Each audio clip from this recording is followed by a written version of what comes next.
This is the court of the 33rd degree. I was taken back a little suddenly as I looked to scans at this door in front of me. Yes, there was a black lady stating it to be the Supreme Court of the 33rd degree. 33rd degree.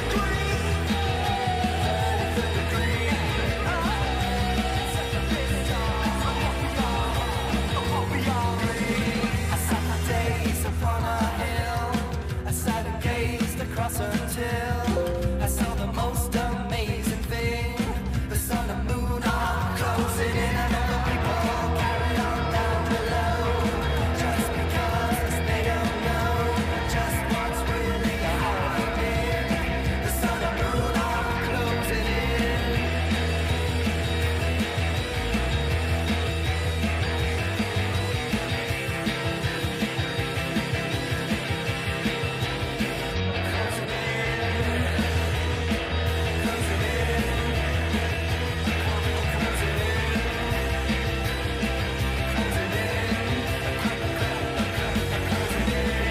We do not know what we are, so all our knowledge is conjecture.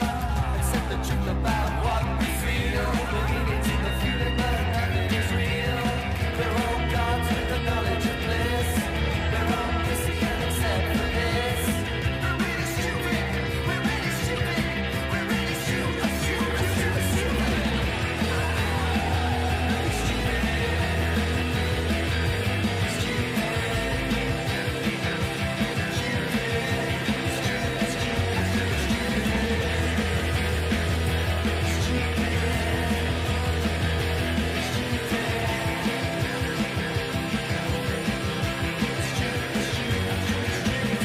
I contradict myself, I am a joke. I contradict myself very well. I contradict myself, I am large. I am a multitude, I am a multitude. I contradict myself, I am a joke. I contradict myself very well. I contradict myself, I am large. I am a multitude, I am a multitude. I contradict myself. All right, it's 9/15/2024. The default volume dropped during the night from 100 down to 89. Gremlins or something. I don't know what's going on. Sabotage. But something's going on, and our volume was low today. Luckily, it was detected in the first 10 minutes, so we didn't miss anything. And I'm just going to go over everything we just went over. We're talking about the Wag the Dog PR stunt. Not as dramatic as the magic trick we got on 7/13.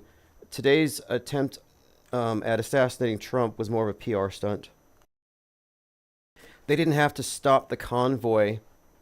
They didn't have to stop the Trump entourage at the McDonald's to get an extra ketchup packet for this one. No visual evidence. No one's going to be wearing ear bandages. But interestingly, coincidentally, Time magazine released this on 9/11. Time's new cover, how Kamala Harris knocked Donald Trump off course. And it says, in trouble. And here you have Donald Trump driving off the green into the sand pit. And in the background, I noticed there's a red flag. So what does that mean? Red flag laws, mentally ill shooter. I'm not sure the whole meaning of this red flag here, but that's got to be a part of it. But this is another example. This is 2 for 2. Both on 7/13 and today, these events have been attended by programming, concurrent programming, predictive programming. Anyone who thinks this is real has their head in the box. Can't trust them. Take away their keys.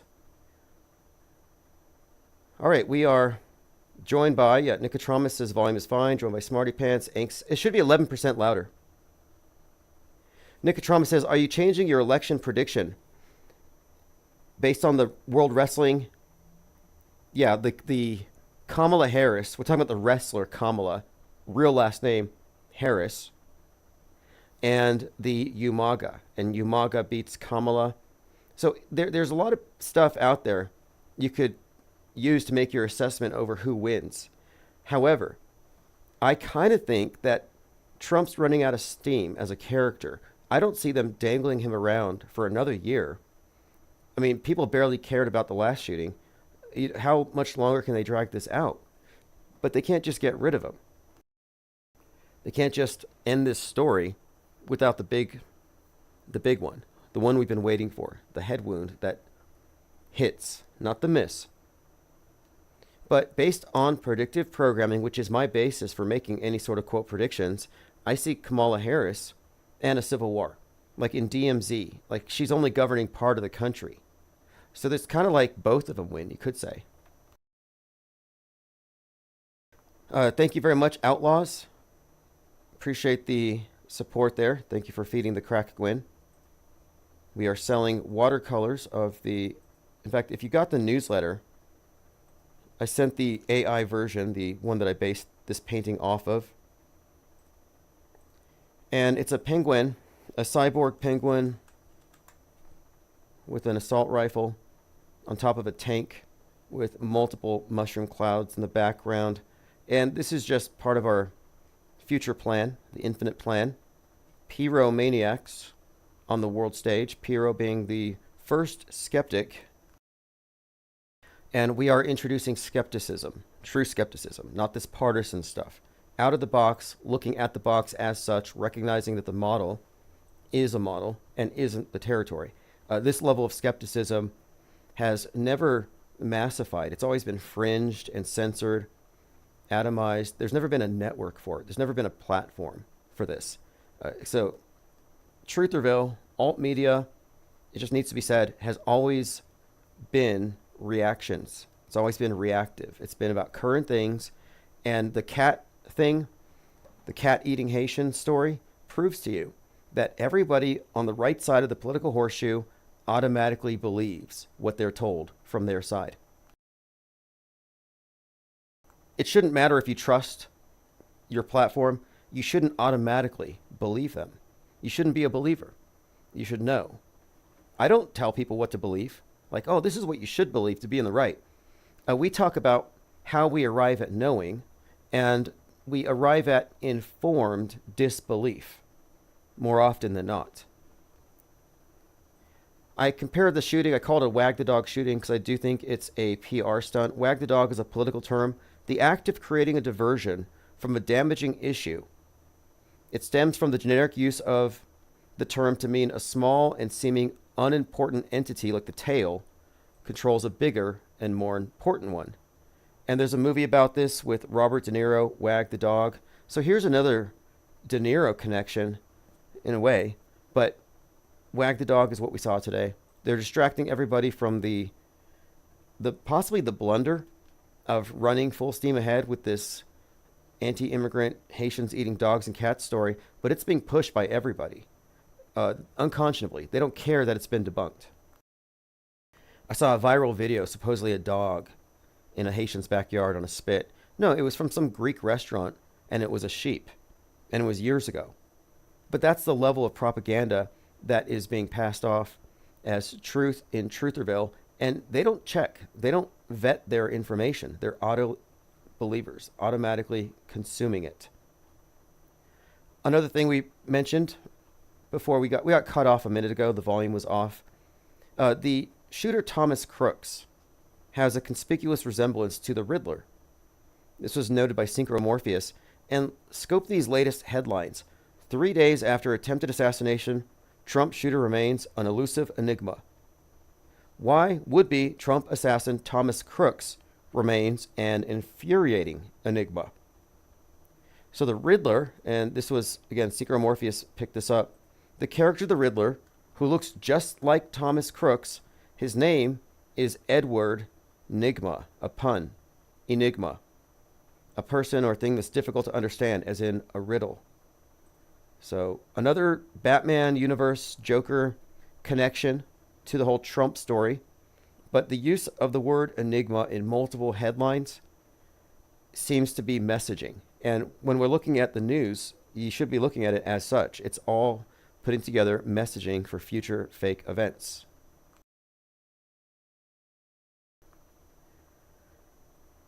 Smarty Pants says they want Trump so they can start up the racist, radical right-winger stuff again.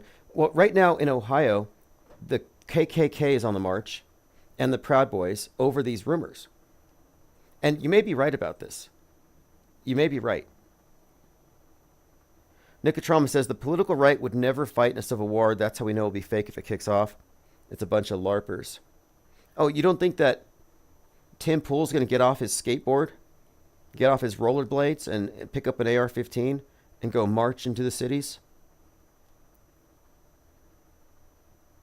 What about Alex Jones? Now, Alex Jones, he'd be too rattled to go out and fight. He talks tough. But we all saw 6 weeks into the pandemic, Alex Jones was on the verge of tears, crying about how he's going to have to eat his neighbors to feed his daughters. Okay, again, the Joker movie comes out on 10/4. We'll talk about that. The main connection here is you could look at October the 4th, 8, Oct 8, as another 8/4 date. And we've had all these connections to 8/4 and the Trump headwind thing, as JL has often referred to. We've seen 4/8, 8/4. Like, okay, this is at a golf course. And remember, Iran had the video, the animation of the golf course assassination of Trump. Time Magazine, the golf course.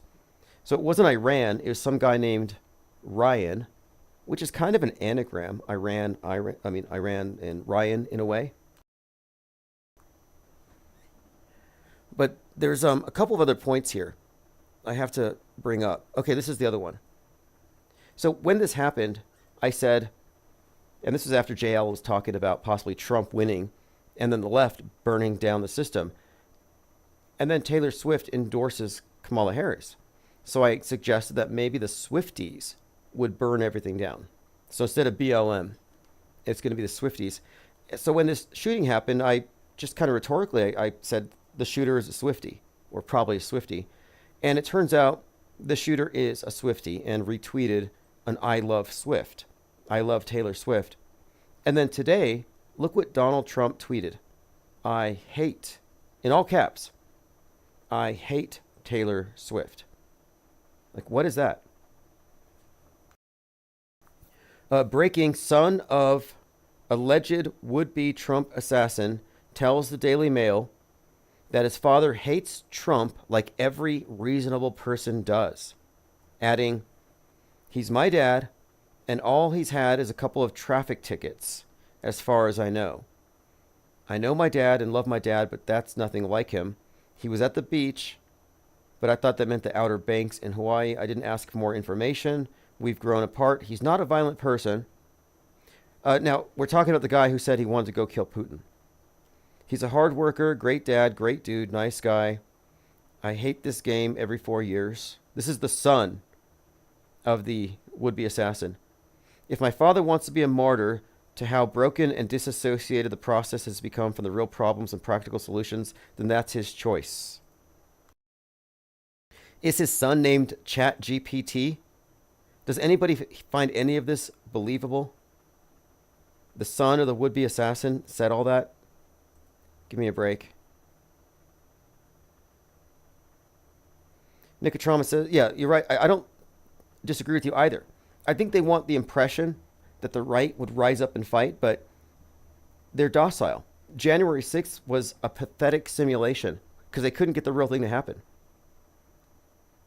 You couldn't. You can get peaceful protests on the left, but for some reason the right's unmotivated.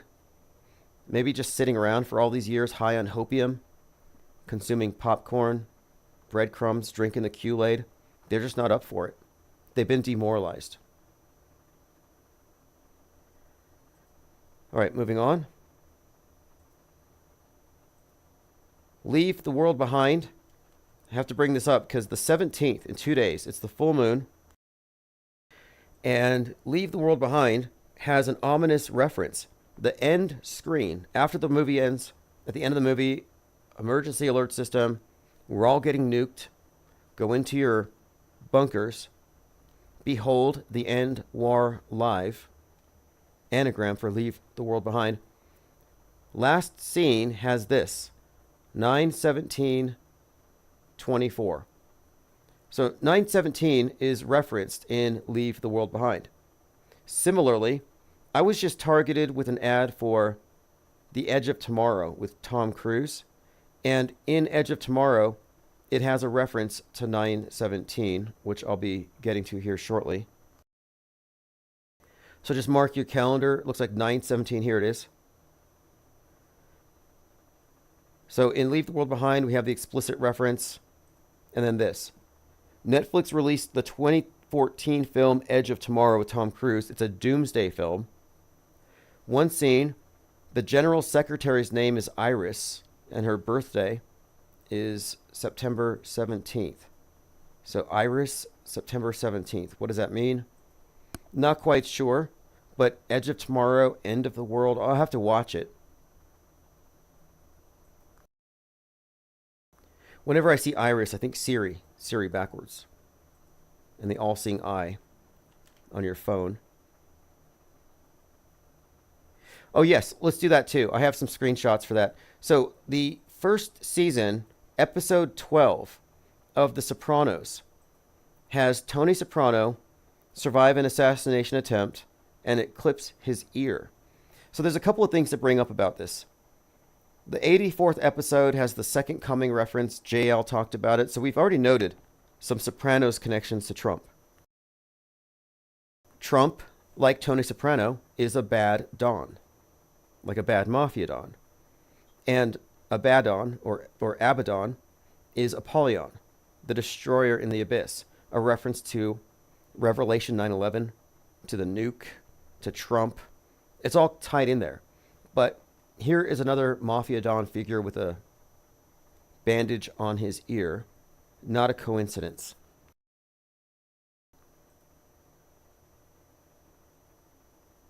Okay, moving on. I'm putting this up on the screen. That's Tony Soprano, and this is Time in Trouble. Donald Trump being basically chased off a golf course. That is just blatant. Anybody who thinks this is a real assassination attempt has their head in the box. And again, this is 9/11. So 9/11, Time magazine posts this cover. How Kamala Harris knocked Trump off course. So this is planned. Everything we're seeing is planned. Now, this is interesting because the commenter here said about the right wing going crazy. They could run a bunch of psyops easily. Anyone who murders Kamala Harris, this is from Libertarian Party NH. They said anyone who, I don't even feel comfortable saying this stuff. I don't need Secret Service knocking on my door. Anyone who blanks Kamala Harris would be an American hero. This is by Libertarian Party NH. And later they said, we deleted the tweet because we don't want to break the terms of the website. It's a shame that even on a free speech website, the libertarians cannot speak freely. Libertarians are truly the most oppressed minority. What a clueless tweet. Like, if you're a libertarian, you should understand what free speech is and what it isn't. So this is crazy speak. But the idea that they would post this on Twitter like this in today's political climate is suggestive that they're trying to set a tone so that when some psyop goes down, it seems like it was inevitable. They're setting the stage for sure. The KKK has flyers out in Ohio alongside the Proud Boys. So here's an example. Foreigners and Haitians out. There's no place in America for this. Mass deportations. A quarter of Springfield is already in poverty. Trinity White Knights of the Klan. Fascinating. Now, to continue along those lines, because we're looking at Springfield as this ground zero they're creating. Just today, Jack Posobiec posted this image, which is already debunked. And he says, and this is the guy who started Pizzagate. Comet Pizza, Jack Posobiec, Pizzagate, openly endorses the idea that we need a satanic panic. He's there to provoke stuff. You can trace a lot of the QAnon movement to him, and he's connected to, well, everybody in the far right. Steve Bannon, of course, and him are constantly putting out the same messaging, and it's pretty much the case that Jack Posobiec is an agent provocateur, but he says, quote, shocking video appears to show African migrants grilling cats in Ohio town in 2023. Well, a vegetarian debunked it. They were just pointing out how that's chicken, that these are chicken talons, not cat claws. Now, the whole point of this is to incite something. Here's another one. He shared this one as well. And as I predicted, he wouldn't correct his own claims. Uncovered. Man catches his Bosnian neighbors cooking a dog. And he says his cat's missing. Turns out that it's not a dog. It's a lamb, and it's at a Greek restaurant or something. Just like the Haitian carrying the goose in Springfield wasn't in Springfield, and he's not even Haitian. The only thing we know for sure is that it was a goose. We don't even know if it was illegally obtained. So MAGA shares video of chickens on a grill in Dayton, Ohio, and tries to pass them off as cats in Springfield.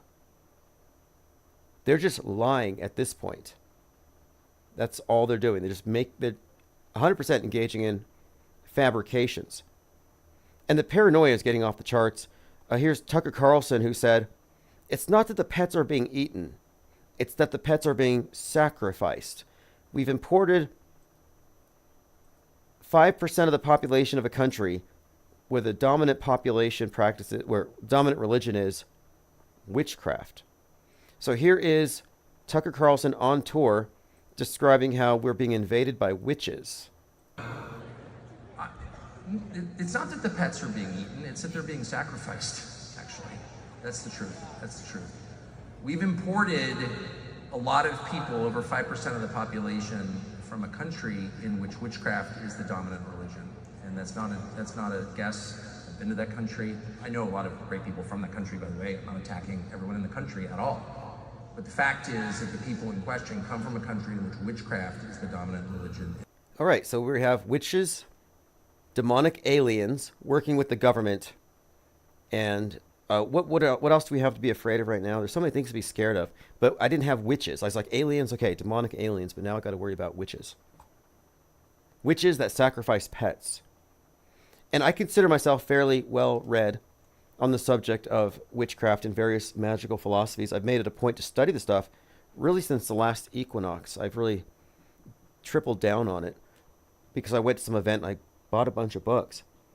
And I have yet to find any example of animal sacrifice being endorsed in any practice or a theory that would explain why you would be abusing animals. And even in the context of animal sacrifice as it is practiced, I don't think it's fundamentally any different than regular butchery, just dressed up with some ceremonial recognition of one's role in the transference of the life force from one form to the other. But it's not the same as, quote, animal abuse or torture. I don't know if a chicken would rather be put through a voodoo ritual than sacrifice for KFC. I don't know. But it's kind of a misrepresentation to think that this is some kind of like satanic panic, evil cult stealing animals and murdering them for the devil. But Tucker Carlson's listeners will lap all this up. I'm surprised people still follow him after the texts that were released following January 6th, where he referred to MAGAs as cousin effers. You can look it up. So this is what we were talking about the other night. Umaga versus Kamala, like MAGA, Kamala. Real last name Harris. And MAGA beats Kamala if we go by the 2006 wrestling match.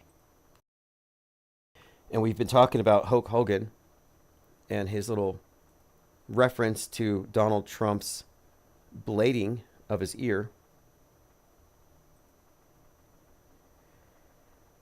Jennifer Reeve says, living near Salem, I have not heard of any animals getting hurt or anything. Well, all we have are rumors. Diana Southard says, halal is tortured animals. Yeah, that's kind of what I'm talking about here. Is it seems like singling out one form of animal sacrifice over another seems a little hypocritical. Now, listen to this. This is a key point. We're talking about disease X, and as we've been talking about for a long time here, how Twitter becomes X, and it's going to be the vector for disease X, the placeholder name for the virus that's going to wreck the world according to the WHO.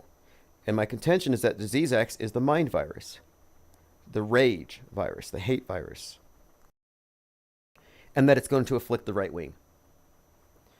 So we talk about monkeypox coming out. WHO says monkeypox is a global emergency as of 8/14. Bad Monkey comes out 8/14. Giant monkey god statue in Houston, 90 feet tall. Video game Black Myth, you play the monkey god. 10 million people playing it concurrently. So concurrent messaging, concerted messaging, all kinds of stuff about the monkey stuff that all ties back to the rage virus. 28 days later, rage virus. The author of that directs Civil War, rage virus, afflicting the right. Civil War is the movie where the black female soldier kills the Trump guy. So there's messaging there as well. Civil War, Trump's in the White House, they take him out. So that's another way of looking at the predictive programming. Maybe Trump does go in, but it puts us into a state of war.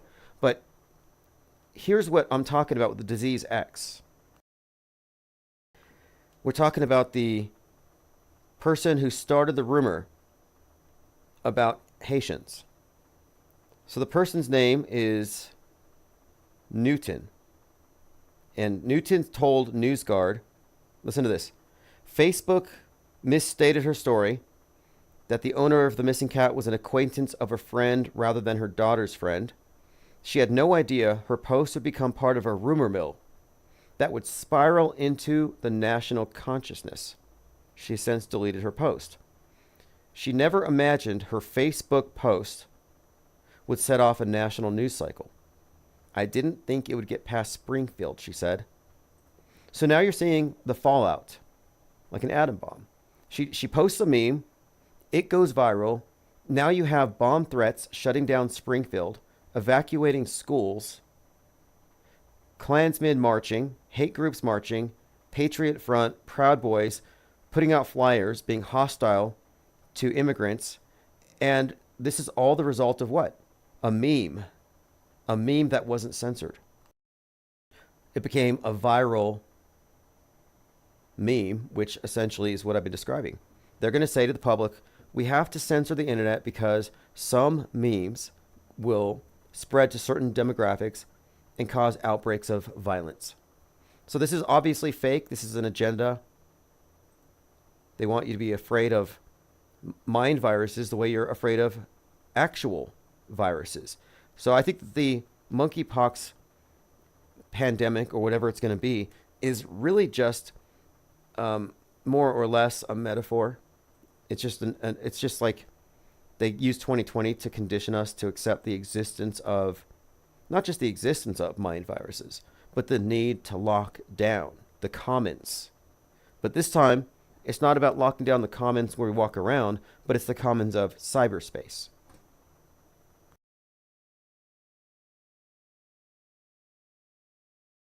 Nicotrama says, in my mind, it's not Kamala versus Trump in 2024. It's Osmond versus Garrow based on their presidential predictions. Well, Garrow and I aren't doing the same thing. He does believe that Seattle's really going to blow up, and he has a religious paradigm. This is all from God and a higher power. I don't know. I don't claim to speak for a higher power. I have no biblical framework, and whatever they're going to do, in my view, they're going to fake it. It's not going to suddenly become real. So we actually have a fundamental disagreement. There's not even a comparison. I don't believe in the biblical eschatology. I don't believe in doomsdays. I don't have enough information. I'm too much of a skeptic. And also, more importantly, I'm trying to keep mysticism out of this. I think we need more information, less confusion. And I'm aiming for understanding the architecture of mass deception by studying all the various outlets, the various boxes. And from this perspective, it's not about, to me, it's not about the end of the world or salvation or spirituality. And I think that's a common thing. A lot of people in Trutherville end up feeling like they're fighting a spiritual battle. And that's by design. They want you to feel like you're on the good side fighting the bad side. And I feel like if you line up behind a religious paradigm, you might be getting played. And I'm going to risk hell, I guess, but that's fine. I'm really not all that bothered by it. It just seems like a design flaw, not my fault. But again, so I don't have the same frame of reference here. But if you go off of the movie Civil War, Trump's in the White House and he's taken out. If you go by Fallout, there's blood on the side of his head, and the Kamala Harris character, Betty Pearson, steals control or takes control. If you go by DMZ, you have a civil war, and you have the Kamala Harris character in control of one part of Manhattan, part of the country. I'm not calling it for Kamala. I mean, if you think about it, and he's not a meta-scripter. The thing is, like, okay, another thing too. I'm not a Jewphobe. I don't care about the red herring. I don't believe that, quote, Jews control the world. And if somebody believes that, it's the intellectual equivalent of believing that Whitey controls the world. It's like, what is it? Critical race theory or critical Jew theory? And I reject both. And I get a lot of flack. Like, I actually made a meme. I found this meme on Twitter. So I combined them. So here's this individual on the left saying, a black saying to the white, "You dominated my race, made us subservient to the society you now control." He's got the cry face. Now here's a white guy with the crying face looking at a Jew. "You dominated my race, made us subservient to the society you now control." So I'm just pointing out that these are identical frameworks. You can just choose who you want to believe controls the world, and you can find evidence to support it. There's as much evidence to support the idea that the whitey is the oppressor, that systemic racism is the oppression, as there is for the far right fringe to blame and hunt or blame it all on one ethnic group. And the point of it is, these are flawed models. They're flawed. You can't say Israel benefited from 9/11. 9/11 was a movie. And if you proceed as though these events are real, you could be misled into accepting these ridiculous scapegoat stories. All the anti-white stuff you hear from the left is the mirror of the anti-Israel, anti-Jew stuff you hear on the right. And so, like, I get flack from people because I don't buy into their model. Like, I'm not in your box. This only makes sense if you subtract from your awareness the existence of psychological warfare operations and the wholesale fakery, the simulation of major transformative historic events. So no, I don't consider my perspective on this to be coming from, I don't consider Garrow to be a meta-scripter in the same sense. But he has his perspective and he's very clear about it. And if somebody wants to hear it, they can listen to him. I don't share the perspective. Does that make a difference? No. Not to me. And one other point, these are loser worldviews. If you're blaming everything on the world, you're blaming your own personal failures, if you think you're going extinct because this other group, that's a loser framework. And I don't believe any of that stuff. I just don't. And you might believe it, but you don't know it to be true. You cannot tell me who runs this place. And the explanation that it's a higher power, we've ruled that out.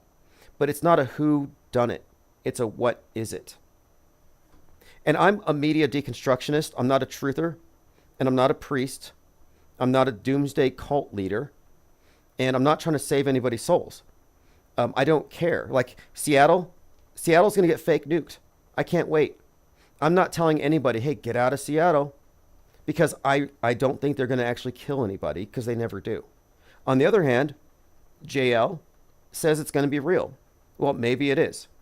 However, if it is real and I'm wrong, I'm going to feel very bad. I'm going to feel really bad because there were a few people I know out there I could have evacuated. But as of right now, my conscience is clean. I can't wait for Seattle to get Oppenheimered. And if you don't like how that sounds, that's on you, because your beliefs are different than mine. What do I mean by what is it? Okay, whodunit is like who's in control, the reptiles, skull and bones, whitey, Jews, and that's a whodunit mystery. And I'm not looking at this as a whodunit. I'm looking at it as a what is it? And what is it? Well, what we're shown on TV through the media, through the entertainment, through media writ large, through the mass mediation, is a version of things as they're said to be. Truth Hurt says, is it a coincidence there are lots of J's in powerful positions? No, that's pretty much a bias. I would say it has explanations, and it's probably a misrepresentation. You know how many Indians are CEOs of various tech companies? You could make various arguments, but I see people connect like Ye. That's Ye level thinking. The guy's addicted to laughing gas. He walks around like wrapped up in garbage bags and has his naked wife on a leash. Like, I don't operate at that level where he's like, look at all these Jewish last names. They own Disney and they own this company. They control us. I'm like, nobody made you decide to run your family into the ground and try to open a porn company. That's what Ye's up to after his conversion to Christianity. So no, I don't believe it. And again, if you believe it, you're fed a propaganda line, because you can find just as much info to pin everything on Whitey if you're on the left. But I don't even care about identity politics, race politics. I don't get into it. And I would also point out that it's all narrative. Like, for example, they want you to think, like right wing, get out of the cities, go rural, go quarantine. What do you think they're quarantining for? Why do you think, just as an example, because many of you know, Owen Benjamin, he built this thing called Bertaria, where they move out into Idaho, kind of close to Ruby Ridge, interestingly. And the idea is, let's create our own thing. He gets kicked out of Hollywood because he rejected their values. That's his narrative. He gets kicked out of mainstream, so he forms his own community, and he has these annual comedy festivals. He just had a second one. But the whole premise is to get away from what? To get away from the left, to quarantine, to get away from leftist values, and to get away from Jew-controlled media. So you have a quarantine based on race and religion, basically. Not even religion in a way. I mean, it's kind of weird how they kind of conflate what they do with Christianity, but for the most part, it's a psyop. It's a psyop to make you think that they've identified the ultimate bad guy and you just need to run as far as you can from it. But then if you look at the other side of the spectrum, and anything that's bifurcated like this is fake and it's a mind game. The left views the rural areas as scary, and they aim for, and their place is the cities. There's just this perfect bifurcation down the middle. And I'm just saying, if you fall for critical race theory or critical Jew theory, you've been sold a model. And I don't think these models are valid. And one more point. I rarely talk about this stuff because the people who are obsessed with this stuff will hate you if you don't have their opinions. And I think it's worth it to bring it up once in a while, because if you buy into this and you're offended by what I say, or you're mad because I'm not defending your race or something, you're free to leave or move on or go to your clan. You know, go make some white babies. Like, go reproduce. Go prevent yourself from being replaced or something. Like, get off the internet. Or go to church. You know, go to church or whatever. Go build your communities. Go run out to the woods and go off the grid. But I don't believe you can go off the grid until you're off the grid mentally. So, for example, if you still believe the news, even if you're an alternative person, you believe alternative news, you can run as far as you want away from civilization. You're still on the grid if they're in your mind. I'm off the grid. I can walk into a big city. I can go on a subway. I can go into crowded areas. I'm off the grid.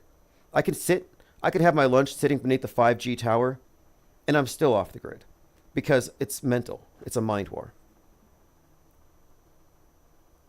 Yes, Vanden. We went over the 911 Trump magazine cover where he's falling off the golf course into the sand pit. Time in trouble.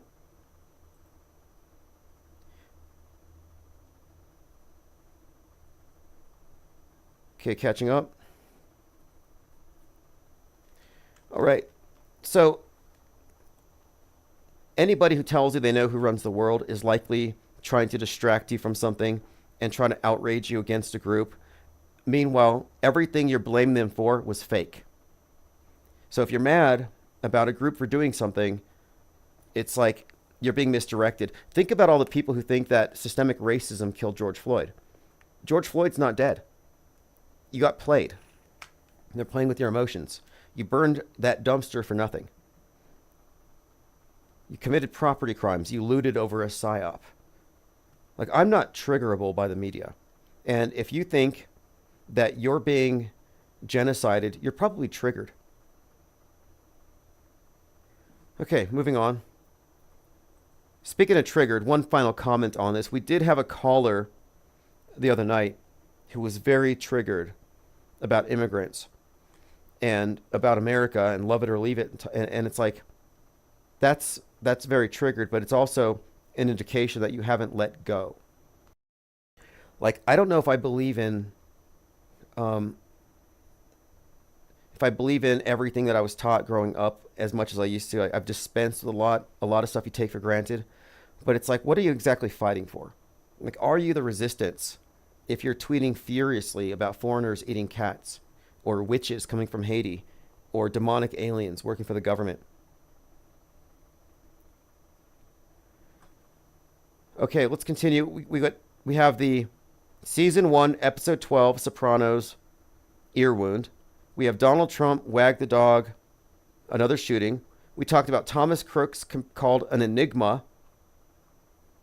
And Enigma is the name of the Riddler, and he looks like young Riddler. Not a coincidence. We're talking about Ohio as being the center of a disease X outbreak. A rage virus that has the Klan out wanting to eject and mass deport Haitians. And it spread because of a Facebook post. So you can see the story they've put out there.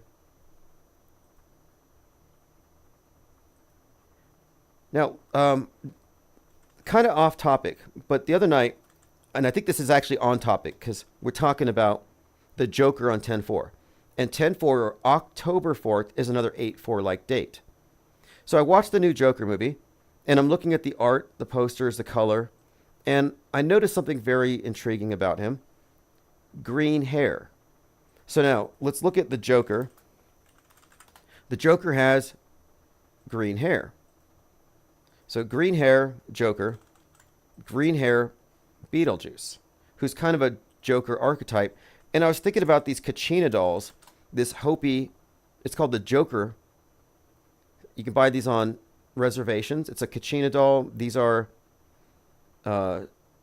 basically religious artifacts. I mean, these aren't children's toys. These are deeply symbolic idols, or I guess you would call these. Here we go. These are essentially like idols, representing various spirits or gods. And this is their Joker. And look how he's dressed. The black and white stripes. So what are we seeing here? The green hair, the black and white stripes, Beetlejuice. I'm not quite sure, but Joker 2 comes out on 10/4. And again, 10/4 is also, or October 4th, significant date, is the date that Sputnik made it into orbit. So there's some kind of that's the date the space age started. Major transformational date. But I think you could also connect it to the fact that Joker 2 was being filmed outside of the courthouse. Let me go ahead and pull that article up. So it was being filmed during Trump's trial on 4/4/2023. Exterior filming occurred in New York City. Gaga filmed scenes with a crowd of extras. Joker's arrest. Fascinating. A crowd of extras demanding Joker's arrest outside New York County Courthouse, which led some onlookers to mistake it for Trump's arrest following his first indictment. So here's the merging of the real world and the movie world. They're converging, the screens. The Joker movie merged with reality, where people see the crowd demanding the arrest of Joker. Meanwhile, Trump is inside. And this is on 4/4, which is the 55th anniversary of MLK's assassination. It's Holy Week, so it's all about the resurrection of Christ. That's why Second Coming ties into this. That's why Joker 2 is significant. That's why it's also significant that on 4/4, Heath Ledger dies at 44. 4/4 is two crosses, double cross, resurrection symbolism.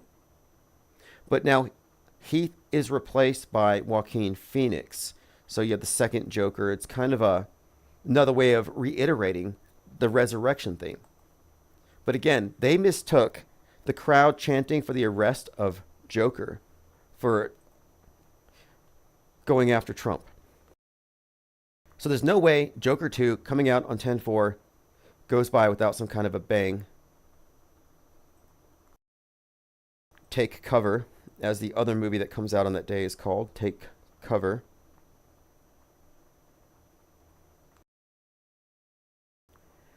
Now, before I take calls, I have one more thing I want to get into.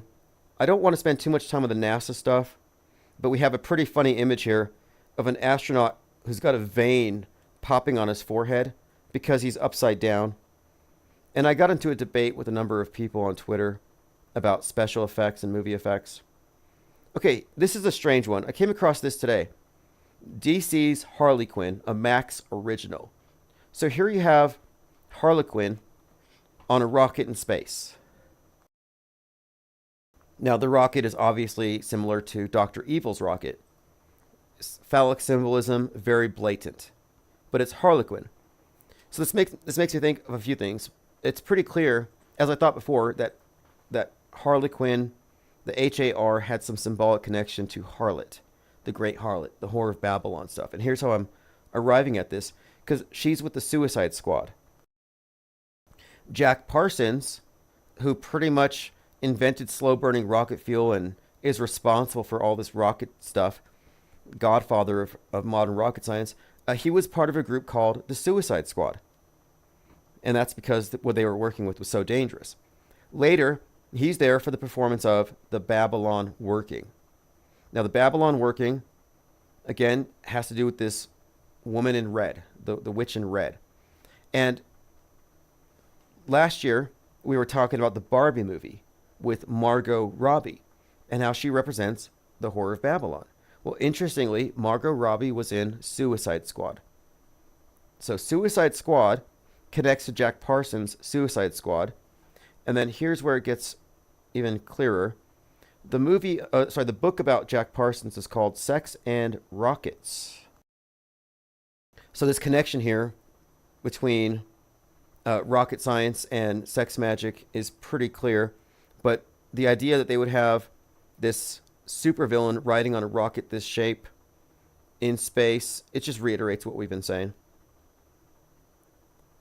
This is high-level occult programming in the mainstream. Elephant Tusk says, Tim, I'm a proponent of CPT, critical penguin theory. Yeah, penguins rule the world. Vandit says, in radio communication, 10-4 is often used to confirm receipt of a message. That's correct. So 10-4, Joker 2. 10-4, Sputnik. And here's one more connection to this. It was 10-4, 1957. In 2020, Russia came out with and Sputnik was the reason why they had to force the moon landing to happen. It was to one-up them. But in 2020, Russia released the first COVID vax, and it was called Sputnik 5. And Putin bragged about how they won the space race, and they won the inner space race, the vax race. Sputnik 5, first registered vax. And that was on 8/11/2020. So there's something going on here. The connection being Russia, Sputnik, 10-4, and now Joker 10-4. And it's worth noting, too, how much of the right wing has been saturated with accusations of colluding with Russia, especially recently, Tim Pool and others.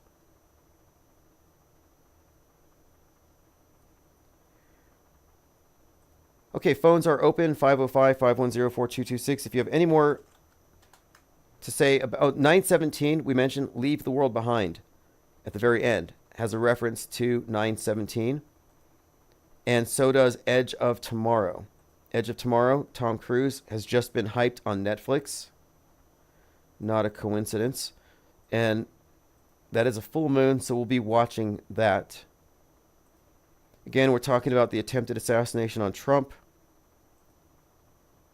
WAG the dog And I don't think anybody predicted today's date this would happen. Certainly not Donnie Darkened. Now, as far as the Russian thing, because people are just so dismissive. I mean, obviously we know these are all puppets on the world stage, but the Russian company is called Tenet. Right-wing influencers say they were duped in an alleged Russian influence operation. They'll keep their millions for now. So a number of right-wingers were getting money from a company called Tenet. Tenet is where, again, Tenet is the name of the company, is paying them all $100K a week to spew anti-Ukraine propaganda. But interestingly, again, 2 days after U.S. authorities accused 2 employees of Russian state media network of coordinating online. Yeah, this is fascinating. But anyway, Tenet ties right into Christopher Nolan, the movie Tenet. And it opens up with the shooting scene inside of inside of an opera house, which we saw happen in real life at the Crocus Theater. So the name Tenet has some interesting connections to a Christopher Nolan film. So there's something about this. I don't know yet, but Christopher Nolan, his brother Jonathan Nolan, you got Batman, you got Oppenheimer, you got Fallout. So there's no way this is insignificant. And the connection here could be, if you look into the Turner Diaries and the general narrative threads here, it would seem that the next 9/11, the nuking of Seattle, is going to come at the hands of domestic violent extremists working with Russia. So we have it all here. The stage has been set.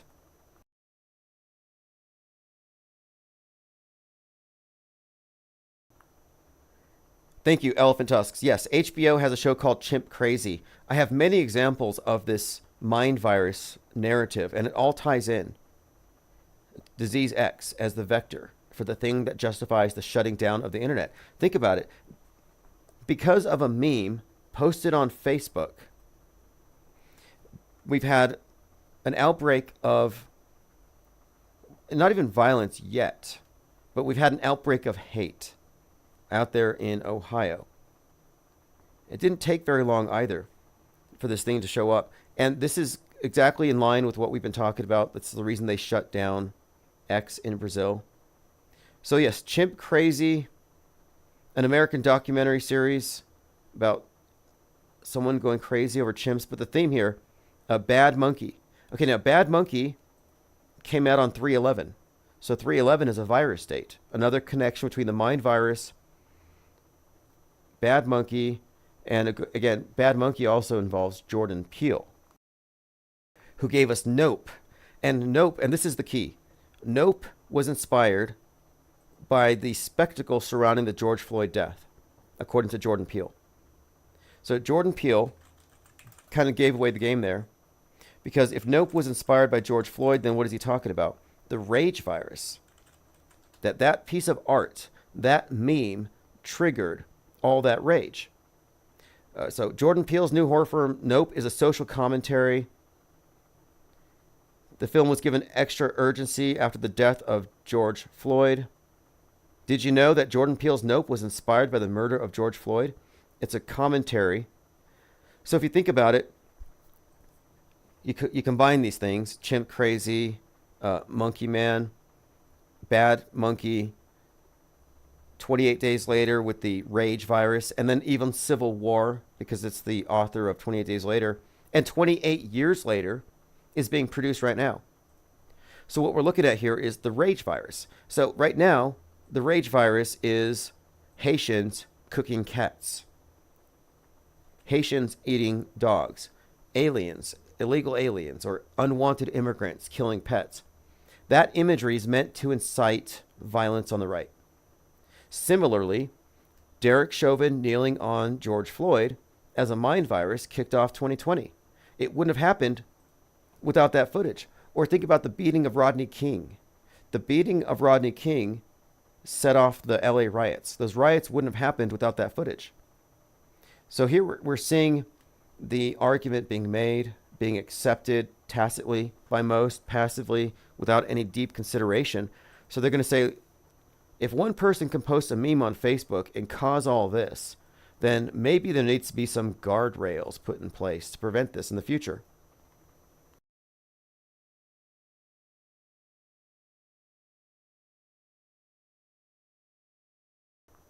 Isabel N says Tuesday is full moon eclipse. There are connecting alignments with Jupiter today and 713. Interesting.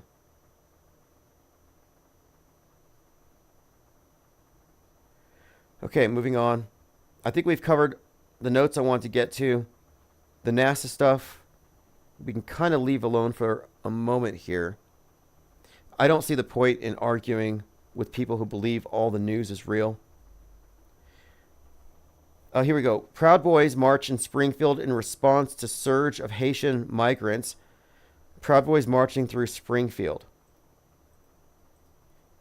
And Synchro Morpheus had made some interesting connections between Simpsons, Springfield, and the Simpsons cat named Snowball, and how it seems like we're talking about the mind virus spreading, or snowballing, something growing out of control. And there are a number of headlines about Springfield and how I just searched Springfield Snowball cat. Snowball, the Simpsons' fifth cat who looks exactly like Snowball. So they have a lot of cats named Snowball. They're up to Snowball 5. What happened to Snowball the cat? First version was run over by a Chrysler. The second was run over by a Mercedes-Benz. Third one drowned trying to catch a goldfish. So here we have Springfield, Ohio, a cat named Snowball. But I scroll down and look at these headlines. This is Rolling Stones. No, migrants are not eating people's cats in Ohio.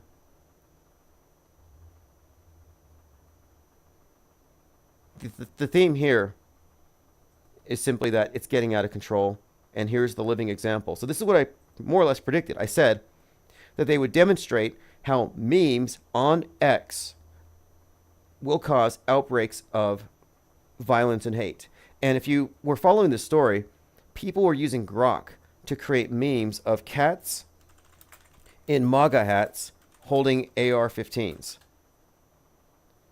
Trump's fantasy that migrants are eating cats proves... Here it is. This is great. When political memes take on a life of their own. So you can find many examples right now of cat memes. Here's a Trump with an AR-15 on the back of a giant cat protecting the cats. So these are all memes that don't reflect reality, but that no longer matters.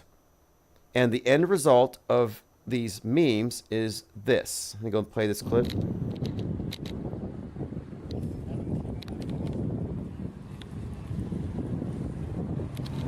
See, now you have the angry carriers of this rage bait, this mind virus, marching down the street. It says, quote, in response to a recent surge of immigrants, locals claim this influx has compromised public safety and taken jobs. Kind of like the Venezuelan gangs took jobs from the Crips and the Bloods. They don't want their jobs taken. So the Hells Angels are going to stop the Venezuelan gang members. I heard that Hells Angels are on their way to Springfield to protect the cats.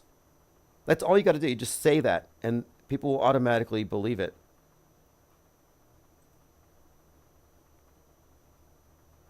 Isabel Ann says the world's oldest cat just died at 33.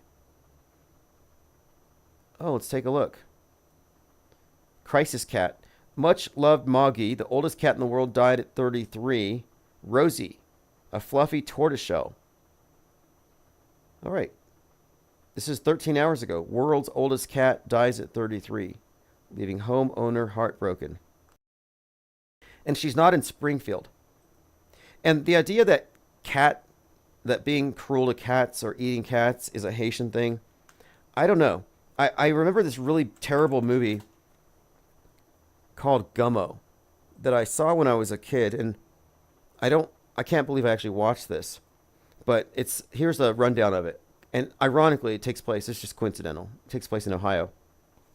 Teen friends Tumblr and Solomon navigate the ruins of a tiny tornado-ravaged town in Ohio.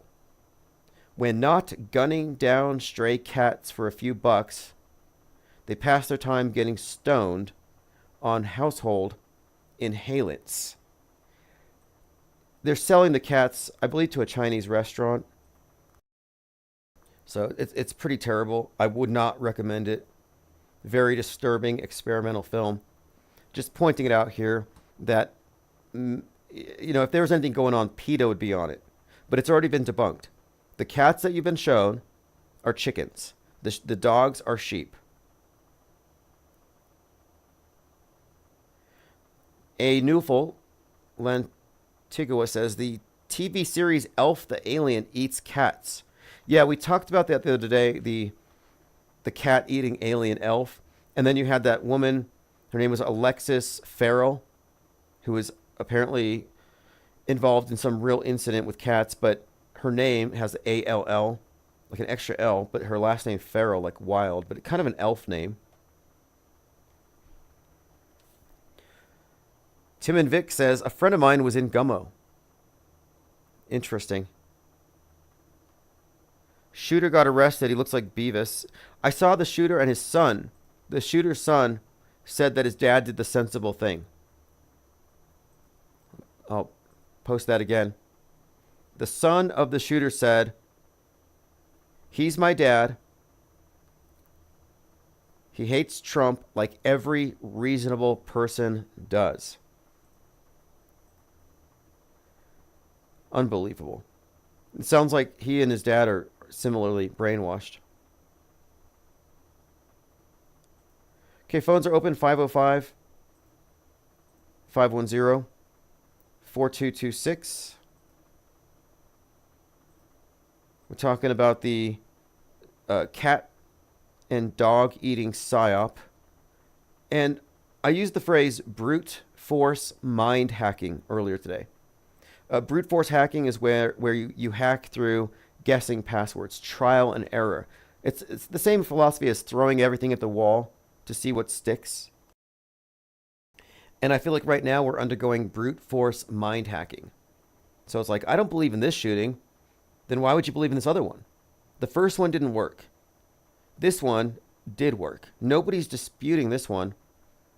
And maybe because there's not a lot to deconstruct. It's like a PR stunt. It's a press release.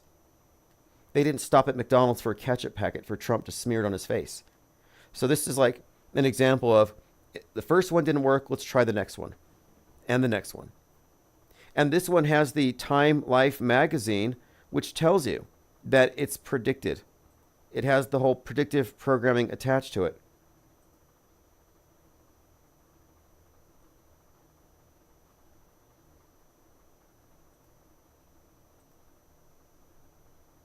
All right, let's see. Going through your comments. Yeah, if you... Any other information, definitely appreciate it. Infinite Plane Radio. Samuel Smith is calling you from the Socorro County Jail. Press 1 to accept the call. Press 3 to call connected. This call is being recorded and has a maximum call length of 30 minutes. Hey, hello. Hey, how you doing, caller? Hello, this is Samuel. Oh yeah, I remember your call from last time. A lot has happened since then. Yeah, I noticed you mentioned the Kachina dolls, and so I was listening to some things you were saying tonight. Thank you for thank you for your show tonight. For my situation. Yeah. What's your take on that? Can you shed any light on that? Because I was just looking at Beetlejuice and the black and white stripe, and like there's some similarity here. Oh yeah, definitely. Yeah, good thing I'm picking up on that. So I have a quote about cats. People who don't like cats always seem to think that there is some peculiar virtue in not liking them. And so from there, I'll just, doggone it, those Appalachian hillbillies out there in Ohio. I'm from Ohio originally. They've been eating dog breed for centuries. You know what I'm saying? So Yeah. I don't know what the madness is, because it's a bunch of distraction. Really, it's nonsensical. It's totally inorganic, and the people who are promoting it have millions and millions of followers, and they don't care if they're being fact checked. This is what I call brute force mind hacking, because they realize that they're just going to force it through. Yeah, I mean, the journalism that true journalism, that the fact checking ended years ago. I remember there was an article about it. I can't remember where I picked it up about, but how how they were just going to evolve things into news stories and that I mean, I don't know if you've read any. I wanted to ask you before if you read any Noam Chomsky. I think I did. I think it was Manufacturing Consent. And is that the one? Yeah, consent. Yeah. Yes, that's kind of how things are bowing down to. I've always had that example in my head from watching how you relate to the wool being pulled over your eyes. I always thought of it like the Christmas story, when the kids getting overdressed, and how we always had to put our hats on in the winter. The bully would pull the wool over your eyes. Yeah. Yes. I know the scene. And manufacturing consent, Yeah, the phrase, it's like, look how we became a total surveillance society.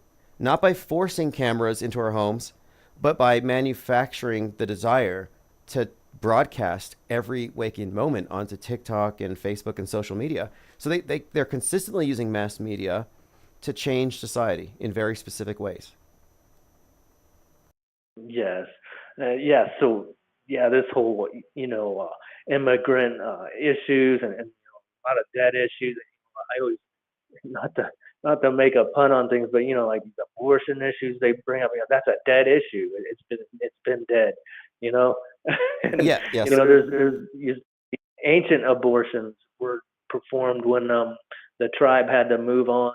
The hunter and gatherers couldn't carry a child, and so they drank a concoction and expelled the child, and it was very thought out and done in a very thought out manner. As far as bringing up debt issues and things, and as far as this immigrant issue and anything, well, you mentioned something about how when you went to school and were taught things. Well, I was taught, it was South America for a reason. It's South America. I mean, I think we need to start getting over our issues here. Move on from there. The abortion thing. The abortion thing you bring up. This is a big one a because lot of things I could bounce around on tonight, but I just well, let me comment on this one. You mentioned it's really frustrating dealing with this. Okay, no. Listen to this though. The abortion. The media circus in a way. And I think my one thought on this whole monkey thing is, it's monkey see, monkey do. You said you want to know what it is. I think it's just fascism. I think it's just fascism, period. It's fit in. If I may say one cuss word, it's that trend that was going on a couple years back. The fit in or fuck off thing, and it's just fascism. And it's now it's like this monkey see, monkey do. And what? One of the things I said in 2020 was that what spread the agenda more than anything was fashion. Think about it. What spread it more than the fashion statement of the mask? You see everybody else wearing it, and they're able to coerce you through peer pressure where you see these faces with no mouths, just eyes staring at you accusatorially like, oh, you're not wearing it. That's coercion through fashion, just how fashion trends go in schools, where everybody picks up the same trend because they don't want to be out-grouped. They want to be on the in-group. So that's definitely a thing they do with opinions these days. And they want you, like you mentioned abortion, they want you to state your opinion so you can determine, is it fashionable or not? And that issue was thrown out there with the Roe v. Wade leak the same week that Game of Thrones opened their new season where the queen dies because she wasn't allowed an abortion. So you see how they time these news events with the movies, and it's like, this is control. It's all controlled. I've been picking up on for years, and yes, it's like, it's so annoying sometimes, and it's like, I know it's just like, and I lost my train of thought there, but it's fascism, fashion, and it's just the debate and everything. Well, that's just we're arguing to make ourselves relevant here, and it's just like, and to take up some of your time, so you're not thinking about anything else. Yeah. Actually, if you think about it, I've been saying this for a while. They cram 72 hours worth of news into every 24-hour news cycle. They put so much that if you don't have a good philosophy for approaching media, you'll be overwhelmed. Whereas we're like, we categorically reject fake news so much that it's not hard for us to see clearly, but it's meant to lose you in the information flood. Oh, yes, it is. And, just like I just suffered through the 9/11, saw some bits of news and things here, and it's like now there's this Irish theme going on, and the firefighters were riding bicycles across Ireland in remembrance to 9/11. The Irish firefighters, like, well, what? I'm like my head ticking, like, what the heck? And then later on, they have this movie on, the one with all the famous ones. I can't remember, but all the famous actors in there, and it's like FBI and the Irish mafia and stuff. They were all in New York or something, and they mentioned the Patriot Act. Yeah, they mentioned the Patriot Act, and that was the movie for the day later on. And it's just, yes, it's totally synchronous. Yeah, exactly. And, that's the key. The key to unlocking this is recognizing that the news that we experience, if it's a simulated event, like a big event, and they're simulating it and presenting it as real, you'll find that it's synchronized with past media and even present. The individual hung up. Oh. Goodbye. Well, I appreciate the call. So if you were to go to the supermarket, you would see Time magazine with Donald Trump on a golf court going into the sand pit. And it says something about how Kamala Harris has thrown him off his course. And then that's 9/11, then 4 days later, Trump gets shot at while he's on a golf course. So this is a perfect example of what we talk about here. We were talking about 9/11 earlier, and I want to bring up some more interesting numbers that were brought up during this Fakeologist podcast. Building 7 was burning for 7 hours. It collapsed into its own footprint in 7 seconds. So Building 7, 7 hours, 7 seconds, kind of lines up with the Flight 77, flying for 77 minutes and hitting the 77-foot tall building, the Pentagon. Again, 7 hours, 7 seconds. Then, the first fragments of the outer walls of the collapsed North Tower struck the ground 11 seconds after the collapse started, and parts of the South Tower after 9 seconds. A lot of 9/11 and 7/7 encoded into that whole event. And speaking of numerology and numbers, Twitter account 777 is 666 tweeted this: Edward X. Young, who I suspect is JFK Jr. in disguise, will be at the 88th Trump rally on September 18th. Trump's largest venue so far in New York, where JFK Jr. is from. So here's Edward X. Young, who claims to be JFK Jr. He claims it. He says, if you know, you know, and he touches his nose, and he's created this perception that this is JFK Jr. in disguise. And this rally on the 18th is Trump's 88th. Let me play this clip here. Good morning, patriotic Americans. This is Edward X. Young, the world's greatest Trump supporter, and I might be somebody else. Infinite Plane Radio. You know. Hey, Tim, it's me, Mango. Turn that down, please. I'm on the phone. How are you? Hey, what's up, Mango Penguins? What's your take on the second attempt on Trump's life? I think it's hilarious. I had no idea that it happened because I'm totally off that stage.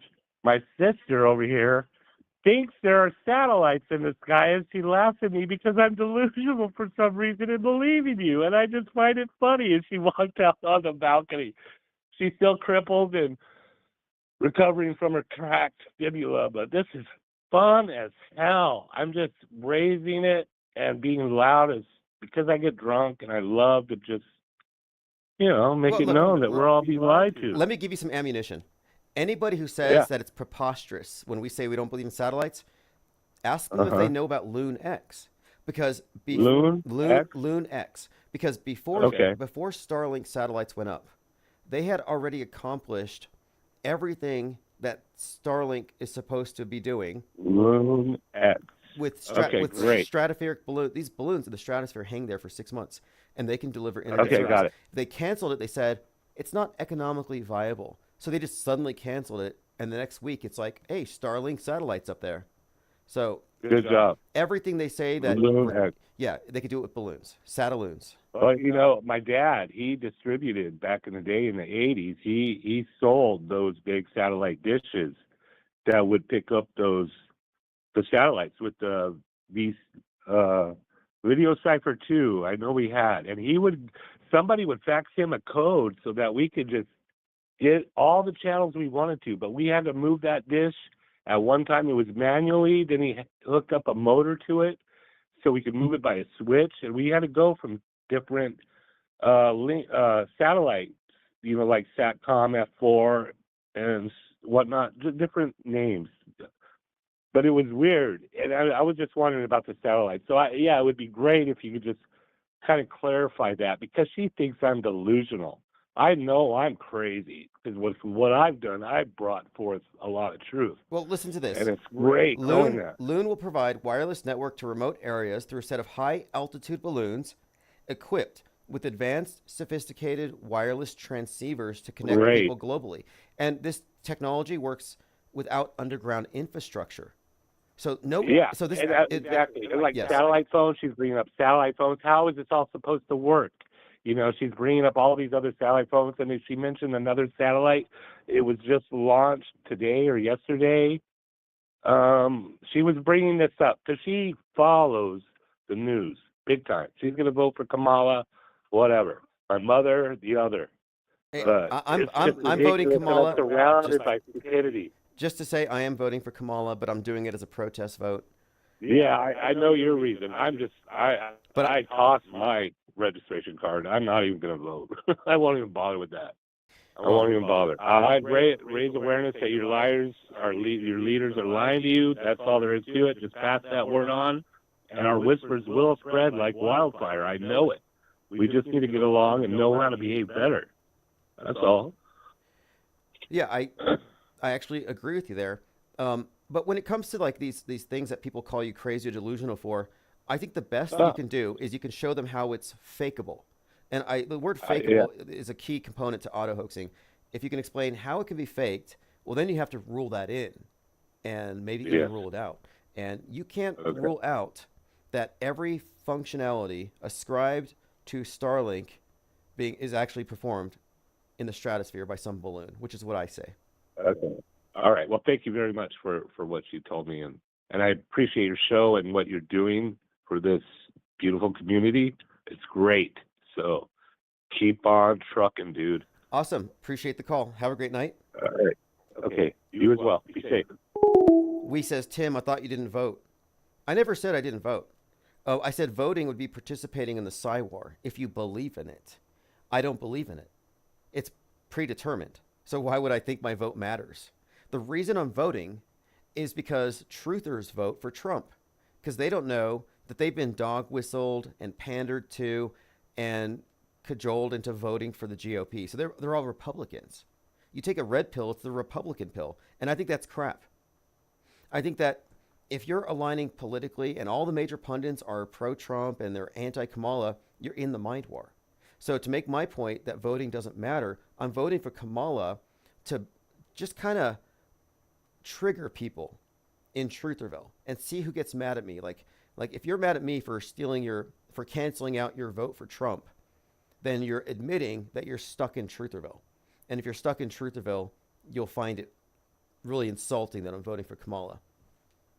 So, hey, why don't you all do it? Let's all vote for Kamala and let's cancel out the votes of Trutherville just to get under their skin and, again, make the point. Because not voting at all doesn't make a statement you think it does.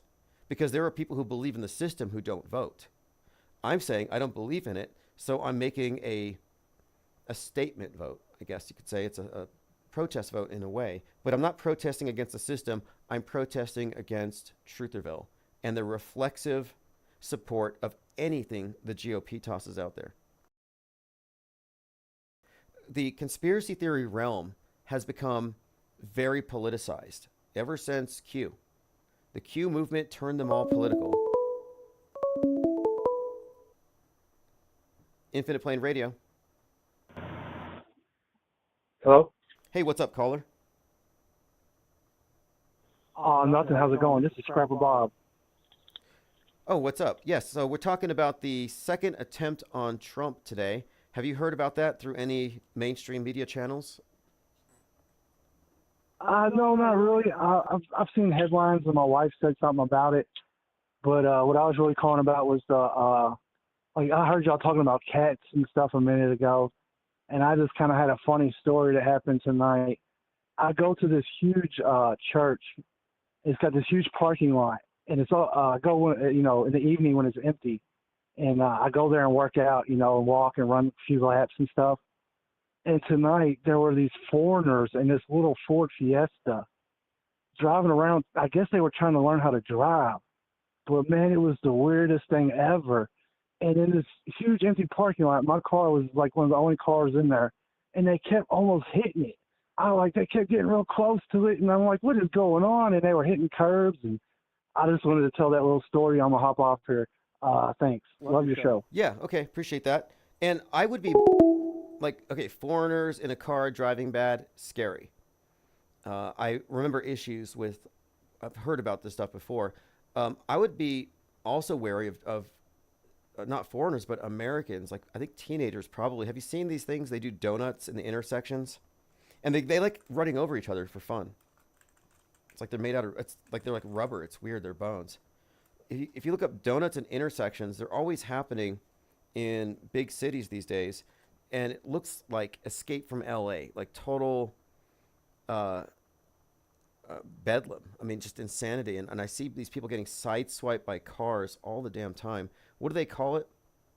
What do they call that type of racing, where they not just drag racing, but where they go in circles?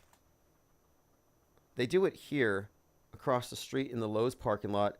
Well, they did it for so long that now Lowe's has to race out there with a forklift and put crates of manure out there just to prevent this stuff.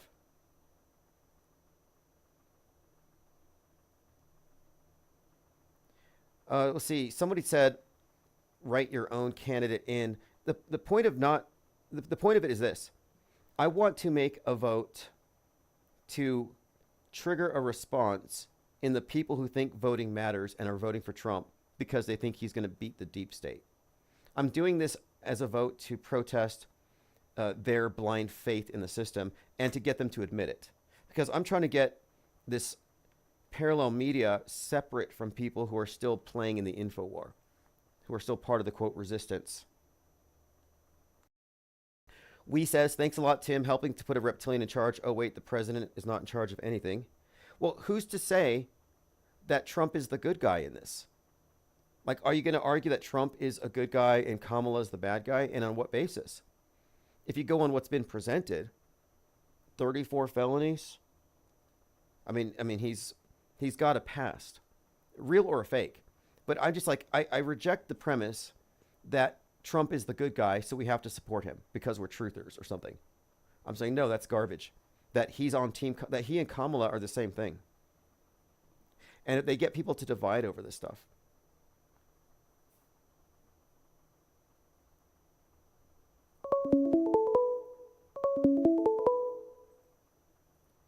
Infinite Plane Radio. Hey, dude, this is Jurassic. Hey, Jurassic. So today, 9:15, Trump gets shot at by a guy with the initials RR. What's your take on it? Anything out of the yeah, I have a bunch of stuff. So first of all, we always talk about the Ronald Reagan shooting. Yes, the Hinckley one. Yeah. Right. And I told you that the letters RR is 1818, which is 1818. If you add it up, it'd be 216, which is August 4th, the 216th day of the year, which is also Elvis and his identical twin's birthday, 1818. But anyway, let's get that out of the way. But then you have Ronald. His middle name was Wesley, Ronald Reagan was Wilson, which was, RWR. Yeah, exactly. Ronald Reagan. And of course, that's another connection to the Trump shooting. So RWR, fascinating there. And I don't know if you caught this, but Thomas Crooks looks exactly like a young Riddler. And Riddler has been his name is Enigma. And Thomas Crooks has been called an Enigma. So there's a lot of Batman Riddler connection to this whole thing. But anyway, this shooting today, I wasn't expecting anything today out of the ordinary, but there's a lot of predictive programming for 10-4 because Joker 2. And I was thinking 10-4, October 4th, that's still kind of an 8-4. Do you think it's possible? Well, I don't think they're going to do it on 10-4, but anything's possible, yeah. But, I'm waiting until August 4th next year. But I have that June 11th event prediction for Washington State on June 11th. But anyway, look, here's what I called in for. So you have the Ronald Wilson Reagan connection. His name was Ryan Wesley Ruth, whatever. So you have the RWR. And remember, they thought Reagan was the Antichrist because he had 6 letters in each of his names, right? Ronald Wilson Reagan was 666, right? He also lived at 666 St. Cloud in Bel Air, Reagan, but later they changed it to 668. And also that stupid Nancy Reagan, his wife, was into, seances and all this nonsense, conjuring up the dead or something. But That's right. His wife was a necromancer, and here he is. He lived at 666 St. Cloud in Bel Air. Bel Air is kind of interesting in itself because Bel and Ball, Prince of the Powers of Air. I've seen some coding with Bel Air quite a lot, but this is interesting here, 666. Yeah, and of course we all know that the guy who got shot when Reagan got shot, James Brady, James Brady got shot in the head, lives 33 years after he gets shot in the head. He survived, lives 33 years, then ends up dying on 8/4. So we have all this connection with Ronald Reagan. And by the way, the shooting happened on 3/30. So it's the 33 again with the codes. And he dies 33 years later on August 4th. So we've already been through this whole thing with Ronald Reagan and August 4th and the Brady getting shot in the head connection with Trump. And Ronald sounds like Donald, right? But now let's get to the more important thing. So this shooter, you got to type this in. Type the shooter's name, Ryan Ruth, and then type in at real Donald Trump. At real Donald Trump. Okay. And then see what he said to Donald Trump and look at the date. Okay, Ruth Ryan's posts. And hey, really look at the picture. Okay. Look at the picture. Okay. Yeah, look at the picture. Image. And they look at the tweet of the image, like it's an image of the tweet. Here he goes. I'm looking for this tweet really quick. And really quick here too. You mentioned the Iran animation with the drone view of Trump getting shot on a golf course. And you said Iran would be targeting Trump on a golf course. And this guy's name is Ryan. So do you see that the Ryan, Iran, kind of an interesting... Absolutely. You see that? Absolutely. I could see that with the Ryan. Absolutely, yeah. So there's something there. Okay, I'm trying to find this... If you look for a picture, because I just typed that in and I found it right away, the very first picture. Oh, okay, here it is. Okay, real Donald Trump. While you were my choice in 2016, I and the world hoped that Trump would be different and better than the other candidate. We're greatly disappointed. It seems you're getting worse and devolving. Are you R-worded? I will be glad when you gone. 6/11. 6/11. Okay, yeah, I see what you're saying. There it is. Trump was shot at 6/11, and this guy threatens Trump kind of directly. 6/11. Fascinating. Good find there. Yep. Yeah, that was on 6/11 when he sent that tweet. So I don't know if the news has been showing that at all. I'm not sure about that, but it would be funny if that was the only tweet that he made to Trump, because that was to Donald Trump directly, at Donald Trump, And Yep. so I'm not sure, but that's interesting that it was 6/11. Now, I just saw on another channel that the guy did an interview. Yes. Yes. You want to? Yes. He went on TV. He did a interview. I think it was in, where was it? I have it translated. And you Let's see if I can pull this up. in Ukraine? Yes. What do you mean translated? Well, no, I got the first post of it was Oh, okay. it needed to be I translated. just saw the whole video. It was 11 minutes long. The guy was, some Ukrainian was interviewing him and asking him why you're here. Supposedly he was in Ukraine. And the guy sounds so legit, like as if he's not acting, you know? So I don't know. I mean, the guy just might be some kind of lunatic who went there. I mean, and they used him in this thing. You know, they were probably going to throw him in jail, you know, or something. Like he could be a legit patsy. Like he does seem that clueless. Possible. I mean, I don't know. I mean, do they scrape these people out of asylums? But shooting suspect Ryan Routh was on a video from Ukraine, and he said he wanted to kill Putin. And so it makes sense. This is like on brand that he would make an attempt on Trump.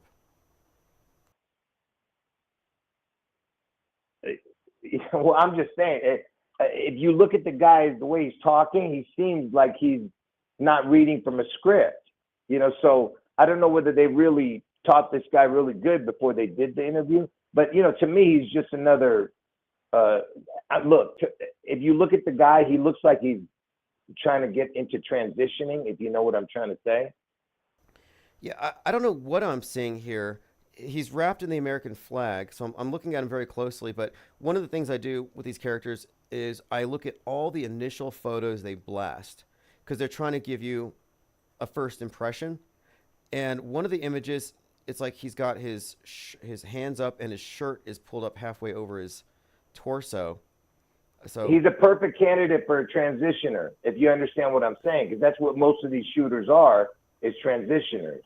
Well, he doesn't have a bowl cut, so he might be another trans shooter. Fascinating. Yeah, so anyway, great information here. Great find. The 6/11 making this somewhat intimation that Trump deserves to get. And he says here, I'm willing to fly to Ukraine and die for its people, and everyone around the globe should do the same. Come on, people. Loony leftist, unequivocally. This is actually. But did you watch the video? I listened to him rant for a minute. Oh, okay. But I'm going to play like 30 seconds of it. So if anyone hasn't heard this is the shooting suspect, and here he is last year, and he's talking. I'm going to play 30 seconds. Really quick. Here with the Ukrainians, this Maiden Square, Independence Square.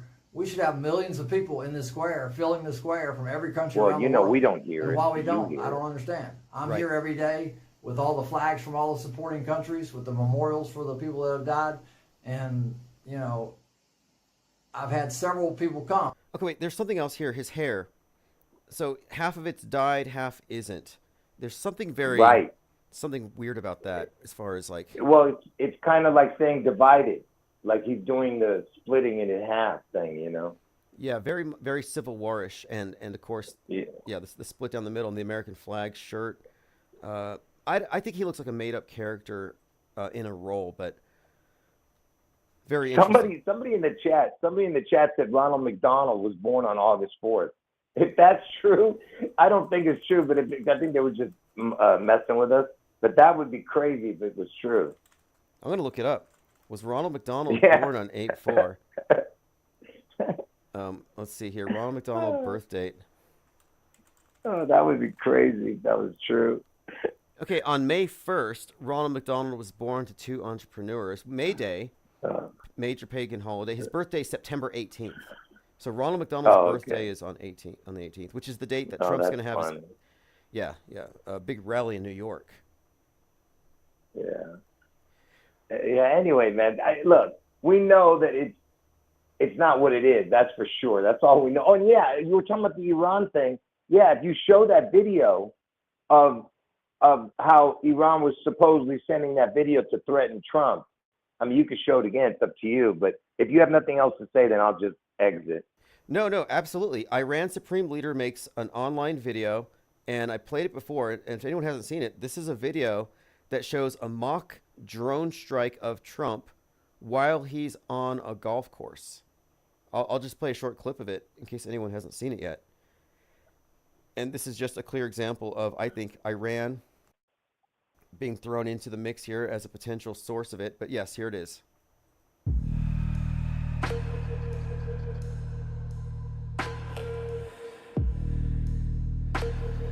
And of course, the reason I'm mentioning that. Yeah, go ahead. I'm playing it with the sound off because it's just a video. Oh yeah, that's what I thought. Yeah, that's why I was talking. And the reason I'm mentioning that is because of the fact that I believe that the next one will not be a live incident, because I don't know how they're going to get away with it doing it live when they do the real Trump, ear head boom thing. So that's why they need to do it. They setting the stage that he's actually a target, and that's why it could be a drone that they use. Makes a lot more sense that way, because they could not allow a failed squib or a glitch in performance in the magic trick to screw up the psyop of the century. And if this is meant to be a psychological 9/11 hitting everybody, it's got to be an impactful video. And it's far more likely it's going to be something that can be fixed post-production and then presented to us. So I'm with you on that. It's likely could be behind closed doors, and then we're shown after. And it can't be anyone who can get close to him and just take out a weapon. That's why they're he's going to have too many guards now, especially with the second one now. I'm just saying. I mean, how many more are they going to do before they have him in an armored tank 24 hours a day? Right. Now, we've been talking about this wrestling match with Umaga and Kamala and MAGA winning, and I've been thinking about it. In the Civil War, the movie Civil War, the Trump character is in the White House, and then they have the black female soldier shoot him. So it's kind of open here as to whether he wins and it's heavily disputed, or if she steals it in some way. But I'm thinking now, looking at it very closely, it looks like he wins and she remains a strong leader, or Obama, the whole left is like completely against him. But it looks like he doesn't win clean in their eyes, if that's how it plays out. Well, yeah, that's what I was telling you, that he gets elected, but somehow the creature, Kamala and Biden, they do some kind of antics to stop this from happening, either starting a war or civil war, or who knows? Because I know those people are going to go berserk when Trump wins the election. There's just no way they're going to accept it, because especially, that's why I said that they're going to do their version of the January 6th. Yeah, yeah. And the other day I said something like the Swifties will rise up and burn this place down. And I tweeted this morning that maybe it was a Swiftie that shot at Trump. And supposedly one of his tweets, and I'm trying to find it, in one of his tweets he said, "I love Taylor Swift." And today Trump tweeted, "I hate Taylor Swift." So there's this antagonism. Think about how that reaches. How many fans does she have who are now being antagonized by Donald Trump? There's no way a president would ever say "I hate," because that would be so. That's that's a horrible thing to say. I'm saying so. It would have been more likely a scenario for him to say that she's crazy, for voting, she's evil, whatever. But you don't say the word hate. That sounds like literally like he's purposely triggering the other side, which you would think what you just said. Wait a minute. Now you're right about that, because recently Taylor Swift had canceled some concerts because of threats. So there's something up with that. There's something with yeah, and the I Pet Goat video, which I've explained to you guys, that I Pet Goat video is Taylor Swift, the girl who drops the apple. Okay? And you know my take on that, right, Tim? What's your take on that? I know what you're talking about. Well, you know the video, but you know the I Pet Goat video, right? Absolutely. I think we've all seen that image too of the blonde girl holding the apple, and the apple's a symbol of a few things, but yeah, here she is, like Persephone in a way. It almost looks like a pomegranate, but yeah, here she is on the church floor. Yeah, and she's holding the apple, right? Yes. Okay, so when she all of a sudden, she falls asleep or dies, and she drops the apple, okay? And then the apple rolls, and I've explained that the apple is connected to Washington State because Washington State is the apple state. They're going to crack, and then the apple cracks, you know. But it first hits Obama's boot. Obama's born on August 4th when Trump gets his head wound. But the apple comes back, and it's letting you know that the cracking is going to happen between a certain time and August 4th. You get what I'm saying? They're giving you a timeline. And the apple cracks into the letter C. There's a C on the ground, and it cracks into the C half of it, because that's what they're going to do. They're going to crack Washington State into the C, half of it into the C. Yeah. Yeah, and so okay, this is interesting. Like the CC writer breakdown you did. Yeah. Okay. Yeah. Okay. Yeah, and Elvis is the beast out of the sea, right? And Kamala, there's a lotus that comes up out of the apple, and Kamala means lotus, right? Her name. And Trump gave a lotus to the Pope, you know, the statue, you know, whatever the hell. Fascinating. Lotus flower. Yeah. Lotus flower. Okay. But let me just explain the Taylor Swift thing. So that's why if something does happen to Taylor Swift, it would make sense, you know. And remember, she loves the number 13, right? And in that classroom scene in iPeg Goat, she's the 13th girl. The 12 people behind her is the 12 kids. She's the 13th. Okay, yes. And for people who don't know, everything about Taylor Swift is 13, and she was in the movie called Amsterdam, and at exactly 13 minutes, she gets pushed into the street and gets killed.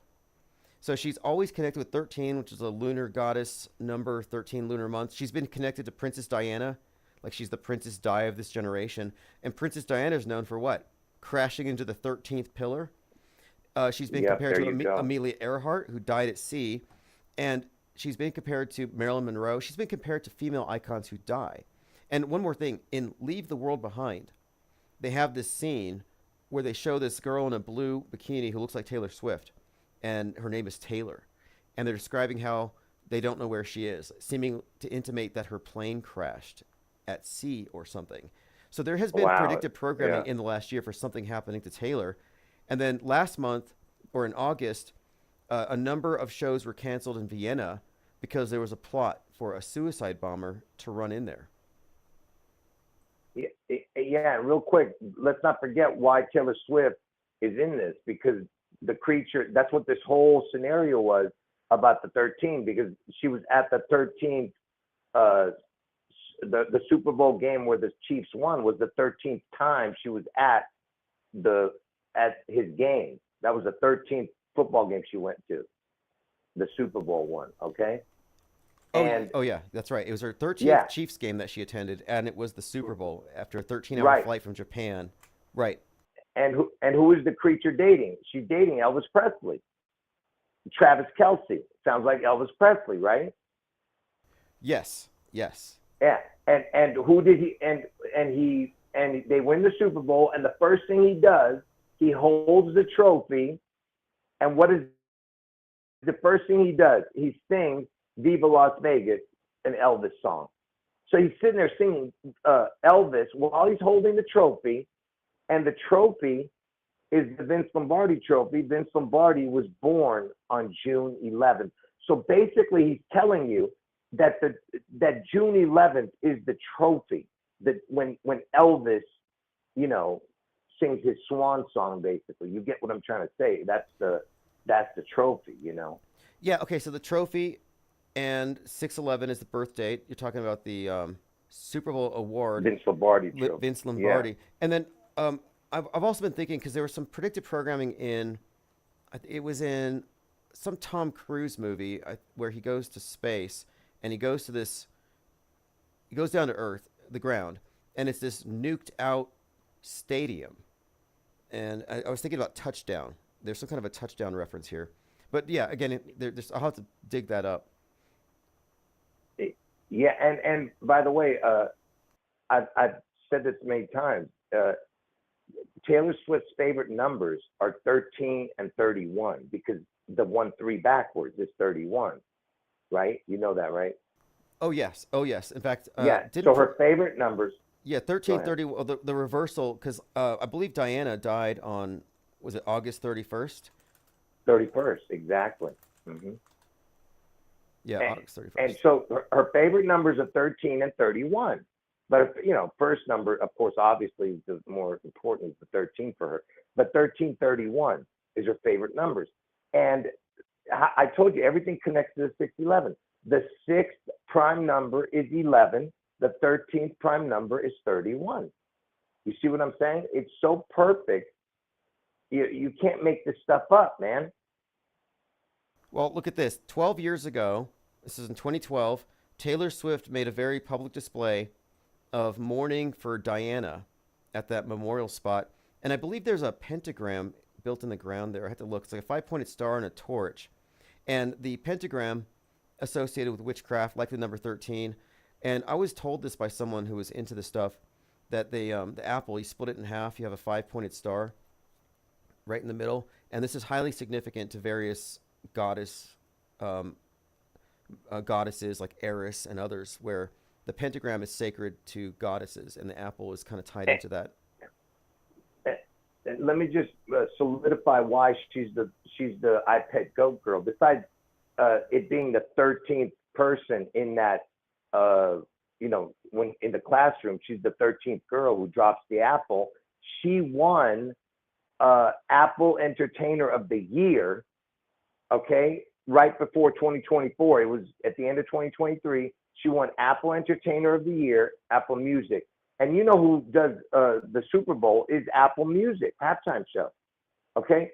So everything's about the Apple. And I told you that, Washington is the Apple state, right? And, oh, man, I lost my train of thought. There was something I was going to say. But again, you did mention, though, that the apple breaks and has the C, which is a symbol of Washington breaking and part of it falling into the sea. So Taylor Swift, though, being threatened. Taylor Swift being this iconic character to the left, just endorsing Trump, and Trump saying, I hate her. Anything happens, it's going to be pinned on him.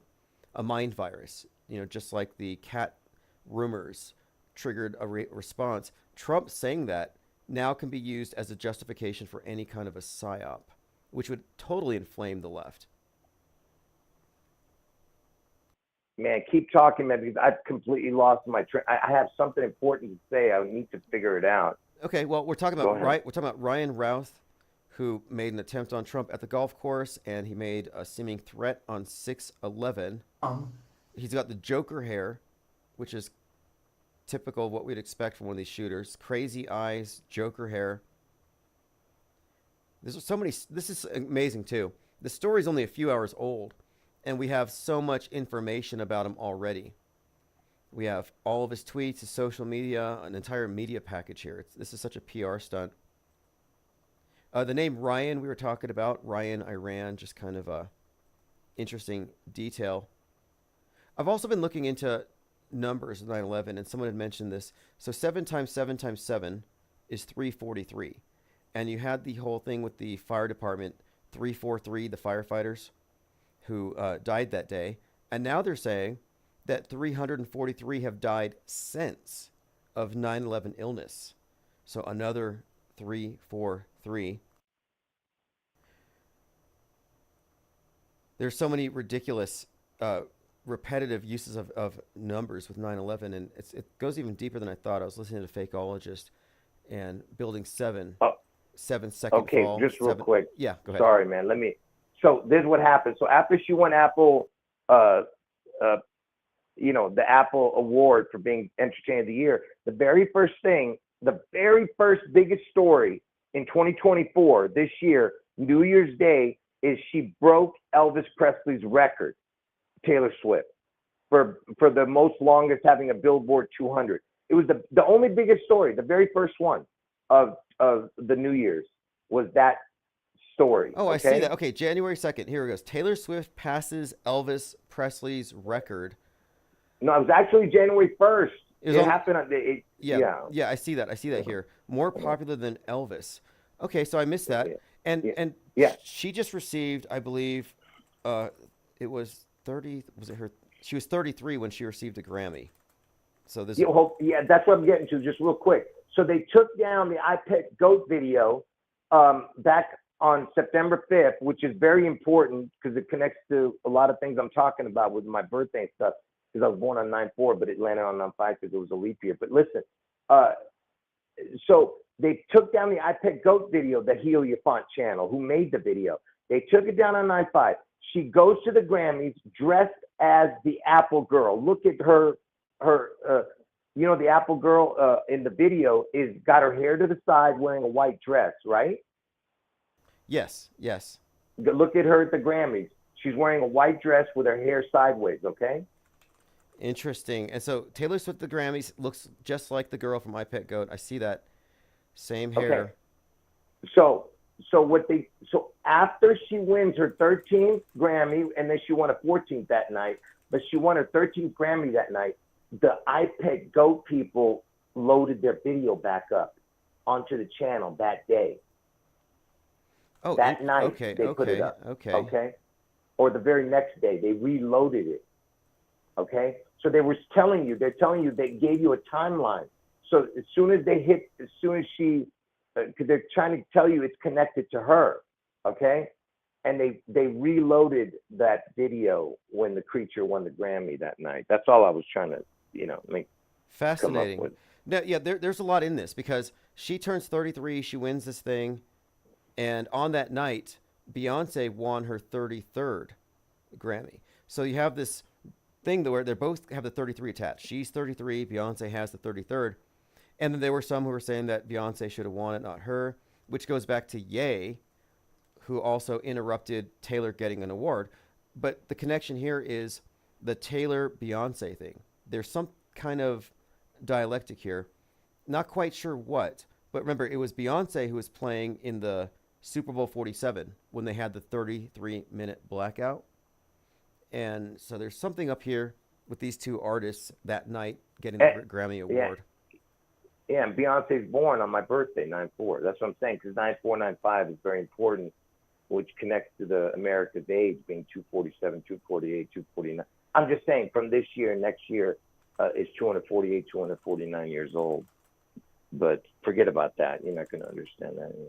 But let me bring this up really quick. 4.8 earthquake hits New Jersey near Trump National Golf Course. So the epicenter of this earthquake was reported to have been at Trump's golf course, 4.8. So on 4.8, there was that Trump ad where his head eclipses the sun. If you recall his eclipse ad, "We will save America." Right. So there's a connection here with the 4.8 date, the 4.8 magnitude earthquake, and 4.8 mag, like MAGA. And then, of course, his head over the sun. This was all foreshadowing. Yeah, but there's even more connection to that 4.8 earthquake. It happened in an area called White House. Interesting. Something to do with White House. I showed it. I don't know if you can bring that up or find it. I can't remember. It's something to do with White House, area, the 4.8 White House earthquake. Okay, Trenton, New Jersey. I'll see what I can. Oh, yeah, White House Station. It hits New Jersey near White House Station. That's where it's centered at 10:23 a.m. White House. There you go. Interesting. Yeah, that's another connection. That's another connection to Trump, getting his head wound while he's in the White House. Okay. So in the movie Civil War, a 2024 movie, the Trump character gets shot while he's in the White House. And one more point here. If you remember, the recently released Alec Baldwin shot Joel Souza, who had the birthday 6/14, Trump's birthday. But he did it in that house, in that chapel. And I connected that chapel to the White House chapel, the White Chapel in Westworld, but also to the White House. Because Alec Baldwin, before he shot those two people, he had said publicly he wanted a meteor to hit the White House And I was like, that's weird, because the movie Don't Look Up is about a comet about to hit the Earth in 6 months, 14 days, which is Trump's birthday. And then Baldwin shoots this guy. So I kind of connected this. The White House being impacted. And I'm thinking now, in the Civil War movie, the Trump-like character is in the White House when he's killed. Yeah, look, man, both of us have got this thing down perfectly, the script that's about to play out, but we disagree on a few things. But so just look, let's end it with this, because we could go on all night with this. But so do you really think that Kamala is going to win the 40s? Looking at it now, having re-examined the Civil War narrative, in that movie, he's in the White House, and that's the cause of the Civil War. Now it makes more sense, because there's every indication that Kamala's seen as the true leader. DMZ is one in particular, but also in Fallout. So there's this storyline, this thread, that he still occupies it, but she's still the leader to at least half or something like that. So the Civil War story's there. And in the Civil War movie, the guy's in the White House, and they have to get there, and they have to fight their way in. And then they wait until the black female soldier gets in, and they let her do the dirty work. So that, to me, is symbolic of the left going after Trump, obviously Kamala. Yeah, so let me just say my last take on this, and then I'm going to end it. But so I believe that Trump wins the election, and they go berserk, the liberals and the Democrats, and they, like you said, they might contest it or whatever. They just go berserk, right? And then they're not going to allow it, and then it just keeps going and going. The protests and a recount. They want to recount. The recount, they probably have to do it, right? They're going to have to probably do a recount, and then when inauguration day comes, it never happens, because the protests just keep happening, and it's getting probably worse or something, and it never even takes place. And somehow Kamala is a big possibility that she becomes president. They take out Biden with the 25th Amendment, and because we're in the 25th year next year, so it wouldn't be surprising that they would use the 25th Amendment on him to get him out and put her in, and then somehow Trump makes a coup to get in, and it's just all hell breaks loose. Like, we'll see. Easily. Like I said, I'm just guessing. Well, listen to this. So Esquire.com said, the ending of Civil War explained. The final stretch shows Western forces staging an attack on the White House with the intent to kill the president. So this movie takes place when America has already split, and there's a union between like California and Texas. So this movie does have this idea of Trump getting in the office unlawfully, or perhaps viewed by many. But this is predictive programming at its finest. And looking at it now in this present context, I think you may be right. MAGA beats Kamala. All right, beats bro. Kamala. All right, man. Take care. Yeah, great call. Great information. Thanks again. All right. Bye-bye. All right. Wow, this is a major plot twist. Angst G says, JL scenario sounds very likely. Yeah, I would say so. Because there's no way Trump can just disappear from the world stage without this big event happening. And it's too predicted. It's saturating the collective psyche. We're ready for it. The public is ready to accept it. Good call. The 6/11 connection. So Trump is shot at 6/11. And then you've got this shooter tweeting at Trump that he should be removed. I'll be glad when you're gone. 6/11. We talked about the Riddler connection to Thomas Crooks. The Enigma, which is the name of the Riddler. All right, so the main topic today, though, has really been, we've been talking about a few things, but I've been using the phrase, the term, the sentence. I guess we'll just refer to this. I'll put it in the lexicon. Brute force mind hacking. brute force hacking, trial and error, throw everything, see what sticks. And we're experiencing brute force mind hacking because a lot of the people who are skeptical about the other shooting are probably just going to accept this one.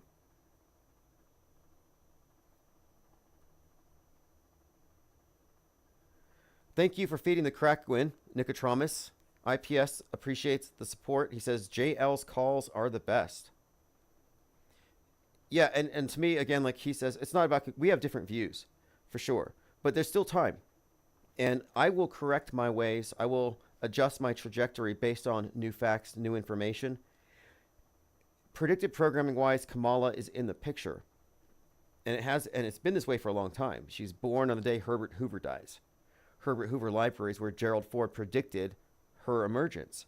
But that doesn't mean she wins this election. It means something else. And I think what it means is, like the movie Civil War, it's going to come true. That movie is likely the scenario that they're going to portray for us. Trump saying, I hate Swift. I hate Taylor Swift. I would really have to listen to the records and know some more about this to actually hate the person. Trump says, I hate Swift. NPR. Washington Post. They probably haven't even commented on the assassination attempt. CBS, NPR, Washington Post, but they're all saying, I hate Taylor Swift. Taylor Swift getting love from celebrities. Harris Waltz campaign responds to Trump's I hate Taylor Swift. So this is a new story right now. The Harris Waltz campaign referenced 28 Taylor Swift songs in a statement Sunday in response to Donald Trump's comments the same day. The statement titled Trump's Bad Week. We're pretty sure it's safe and sound to say Donald Trump's week has him down bad. Mr. Not at all fine has spent his week working through his feelings, whining about his champagne problems, and spending none of his time addressing the issues facing the American people. So in the course of this letter, they used 28 different Taylor Swift songs. 28. So that's a long list. I'm not going to read the entire letter, but that didn't take long. They composed a letter with 28 songs. Maybe they used ChatGPT. But the only reason we're reading this is because we're meant to. This is being projected onto the collective psyche.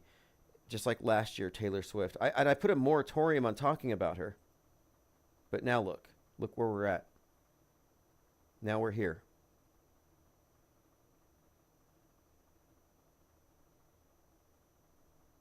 Phones are still open for a little while. We're just I'm catching up on comments. A lot of people are seeming to think that JL's take on it is accurate. We have 200 and it's just kind of an estimate. At a minimum, 230 listening. I think we're closer to 280. Lewis Albert Jr. says Taylor's a dude. I don't buy into that stuff. And here's why. Because if that's true, then Donald Trump's a woman. It's gaslighting. They're gaslighting truthers. Like, Ronald Reagan was a woman. Donald Trump's a woman. Like, I have a hard time accepting that for a lot of reasons.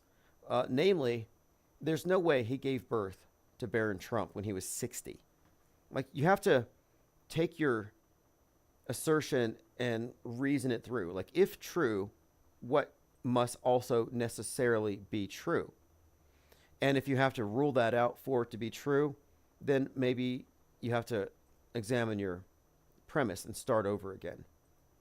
And Trutherville is full of auto-believers, people who don't need a lot of information to believe anything. And that's a problem as well. That's why I left Trutherville. They will believe anything. Breaking, Donald Trump was tackled by Secret Service when he was on the 5th hole. So he was on hole number 5. Don't know if that means anything. Here's what I mentioned earlier with Synchromorpheus. It just exploded. Springfield woman claims she never meant to spark the false rumors about Haitians. Then you have the cat snowball. And the word snowball, the phrase, the word snowball means this: to increase rapidly in size, intensity, or importance. So again, just to reiterate here, what we are looking at is an example for the public to see of a mind virus spreading from Facebook, causing real life problems. And in this case, you have hate groups marching in Ohio as a result of it. There's quite a lot going on elsewhere. The right wing implosion is ongoing. They're creating a lot of chaos. I talked about this movie briefly. I may watch it. It's called Speak No Evil. And Speak No Evil is inspired by Andrew Tate. This movie just came out on the 13th. So everything we're saying about Andrew Tate's fall from grace is likely contrived and fake. Just another world stage phony. In fact, more and more comes out, and it's revealed that everybody who followed that guy was a dupe. IFEPA73 said, I saw a tweet today suggesting Kamala might be played by J-Lo. The thing with that is that you have video of Kamala Harris going back years. Like, she's got a track record. She didn't just emerge out of nowhere. We says Snowball was described in Clerks as well. Well, Snowball the cat is a topic right now because we're talking about Springfield, where the Simpsons are. I should have asked JL while he was here about the other Sopranos connections. So here you got Tony Soprano, another bad Don, with a bandage on his ear. And I think it was Sopranos episode 84 was just loaded with symbolism. The Second Coming. That was one of the connections. Obviously a lot more. 19th episode. So, anyway, the predictive programming just goes back so far because everything is scripted in advance. Your history's already been written. They're making history. They have a history-making monopoly. There is a world view monopoly. Whatever you do is going to be deleted eventually if it's not part of their program.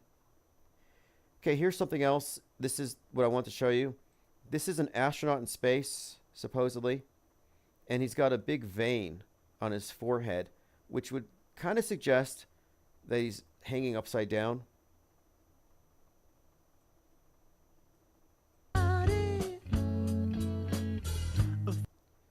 Oh, sorry, wrong link. This is a link for a song called Tomato Head because the individual's face is turning red.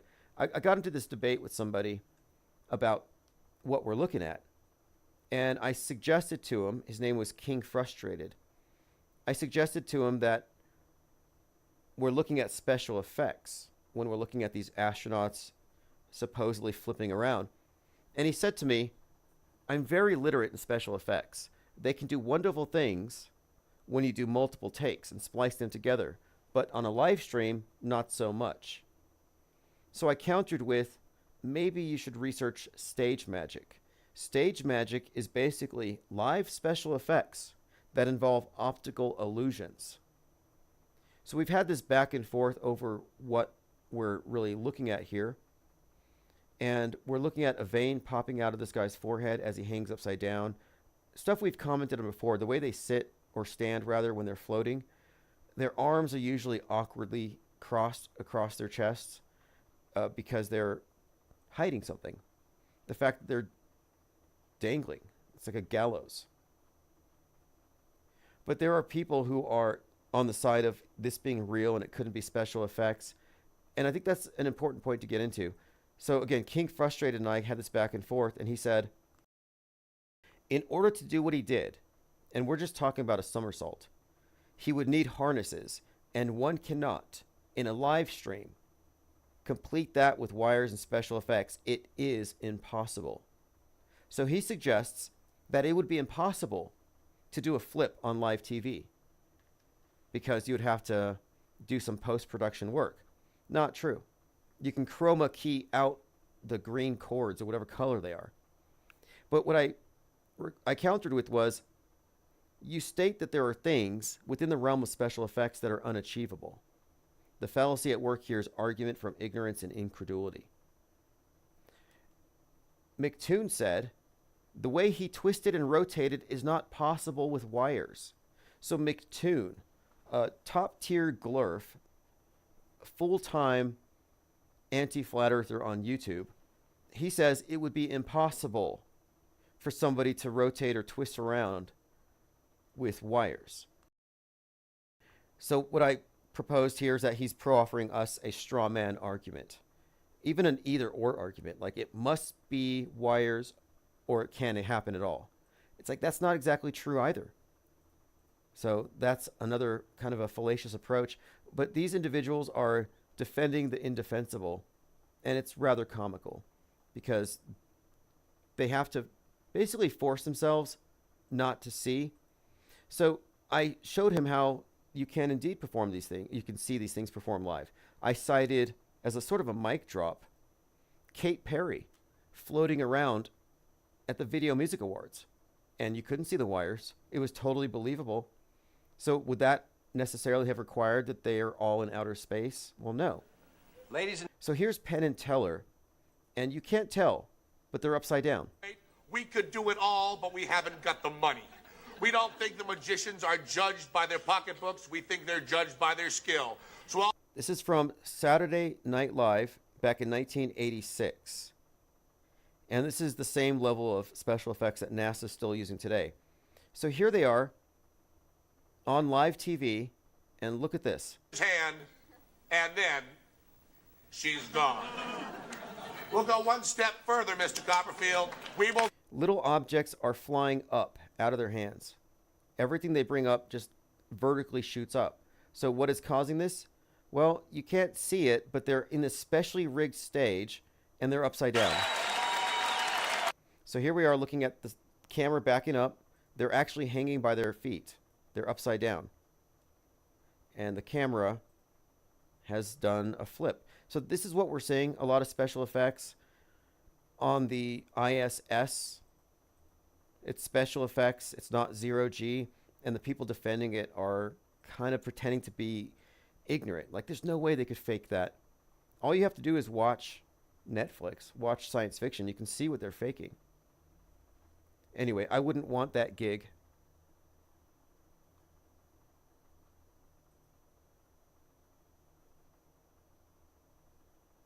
Messianic Charlatan said, I saw Tate yesterday for the first time due to an unfortunate retweet, and his whole body looks rubbery. Supposedly he's a kickboxing champion. Messianic Charlatan says, Andrew Tate is Speak of Evil Anton LaVey. Now that's very interesting. I have noticed, and you've brought this up to me before, that Anton LaVey, and I think you could argue that Andrew Tate does espouse a LaVeyan philosophy in most ways. Here it is. This is an actual video. Anton LaVey is Andrew Tate. Yeah, like reincarnated. Fascinating connection. A cipher from the Matrix. And that's kind of the idea, you know, with Anton LaVey. The idea is that you're meant to love the Matrix. You're meant to, not to be ascetic, not to be like, you know, religious morality shouldn't get in the way of you enjoying your life. So Anton LaVey, cipher, it's about worldliness, which is exactly what Tate's about. And Tate's always talking about the Matrix. But the speak no evil thing would be another fascinating connection because, of course, we're talking about Anton LaVey, who had his last book was called Satan Speaks, and then he died. So Speak No Evil is based on Tate, and then let's look at Satan Speaks. So Satan Speaks, a collection of 60 humorous essays by Anton LaVey. Fascinating. Infinite Plane Radio.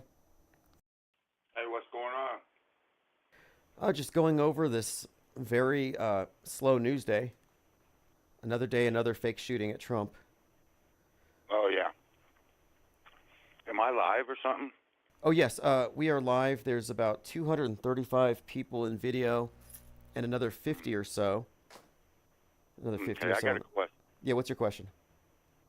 Okay, all this, excuse me, all this gematria and we're like coded and all this stuff. Who's doing that? Is that like Satan, or is that like God warning us, or what is it? Or is it just... I used to think, okay, some people used to suggest that this is synchronistic occurrences, some kind of a warning from the universe, the zeitgeist reflecting through symbols or something. But I think we've narrowed it down. It's the occult language of the power elite. It's basically that. It's what you would call esoteric. You have the exoteric, esoteric, and so it's deliberate though, but it's put there by the people at the capstone level of this mind control program, and they're 100% plugged in to the ancient mystery Babylon paradigm for some reason. So it's, I wouldn't say satanic, but it's definitely pantheistic and magical in their worldview. Mm-hmm. So are they using AI, or are they just programming up these events and doing them on special times and to the split second and all that? It's kind of hard to do. Yeah, one of the things they're doing, and this became clear after 2020, is they are coordinating things with astrology, astronomical alignments. This is how they're so precise. 9/11 starts off at 8:46, for example. The Great Reset began with a great conjunction of Jupiter-Saturn, 12/21/2020. So what they're doing is they're writing stuff in advance, but in order to be synchronized globally, well, at the very top, they're aligned with the stars. So they have very precise alignments. It's very possible. For example, George Floyd was kneeled on for 8:46, like the same time that 9/11 was hit. Well, 8:46 on that day, that's 5/25/2020 in the Twin Cities, the sun set at 8:46. And there's a significance between the death of the sun god and the George Floyd killing and that number. And so, yeah, it's definitely the case that man's doing it, but these individuals are tied in to astrology and up on astronomy. Have you heard of the research in Satan's little season? Revelation. Why don't you fill me in on this one? Because a number of people have mentioned this to me. Well, okay, I'm a preterist. I'm not a futurist. So futurists believe that all of Revelations is the future, but a preterist believes that it's 70 A.D. Nero was the Antichrist. If you decode his name, Caesar Nero is the only. It decodes only in Hebrew, not in any other gematria. Only in the Hebrew gematria it decodes 666. So that's past, right? So the tribulation, and if you believe in any kind of rapture, that's all past. And we're living in what Jesus came, and it's the kingdom of heaven. He reigned on the throne in heaven, but he uses his body of Christ, and that's where we get the Dark Ages, where you got all these beautiful buildings, and supposedly it's the Dark Ages, but yet we have all these beautiful buildings and all this stuff. So what was I trying to point out again?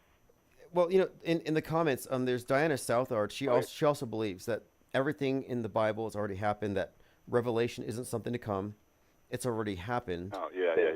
So Revelation 20:7 through 9 is, some people think we're in Satan's little season, where the whole all the nations are deceived. It says that Satan will be loosed out of his pit, or it's not literally Satan. He'll just have his power again. So all these elite, they're all connected, because it says that all the nations will be deceived, and it's clear that all the nations are deceived right now. So some people think we're in Satan's little season, and it's not all of it. It's partial preterism, where it's we're up to about Revelations 20:7 through 9. I'm an amillennialist. I'm not like a dispensationalist.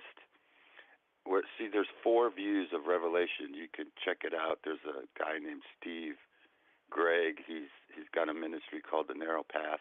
He's got a lot of research. He's been a partial preterist for like 20, but a lot of people are they're seeing this like there was some kind of reset and mud flood or whatever they want to call it, but it's basically we're in Satan's little season. We're being deceived. The Statue of Liberty it says that Satan will be loose. We know the Statue of Liberty is a statue of Satan. It's like a Baphomet, like a tranny male prostitute whore or something.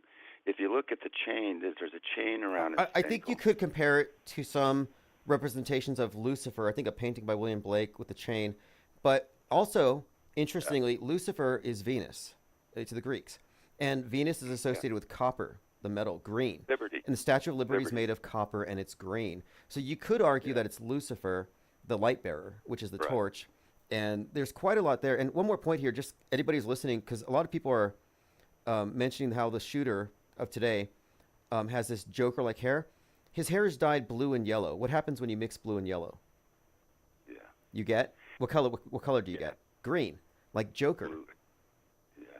Like Joker, like Beetlejuice. My interpretation of what's going on now is that Satan is trying to convince that we're close to the rapture. So they're having all these fake, like Donald Trump is some people say he's the Antichrist. He almost got shot. Yes. The deadly headwind. Revelation 13:1. Exactly. That's what I was going to ask you. Yeah. What do you think about this as a preterist? What does it mean to you that on the world stage they're using Revelation as a script for psyops? Yeah, they're faking.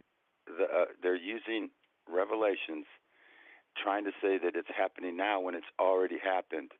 So they're just confusing everyone, trying to get everybody to give up. The rapture's here. It's getting ready to come. When Christians are supposed to occupy until he comes, we're not supposed to give up. We're supposed to occupy. We're supposed to stand up for the Word of God. We're not supposed to allow this, and we don't use weapons. We use more of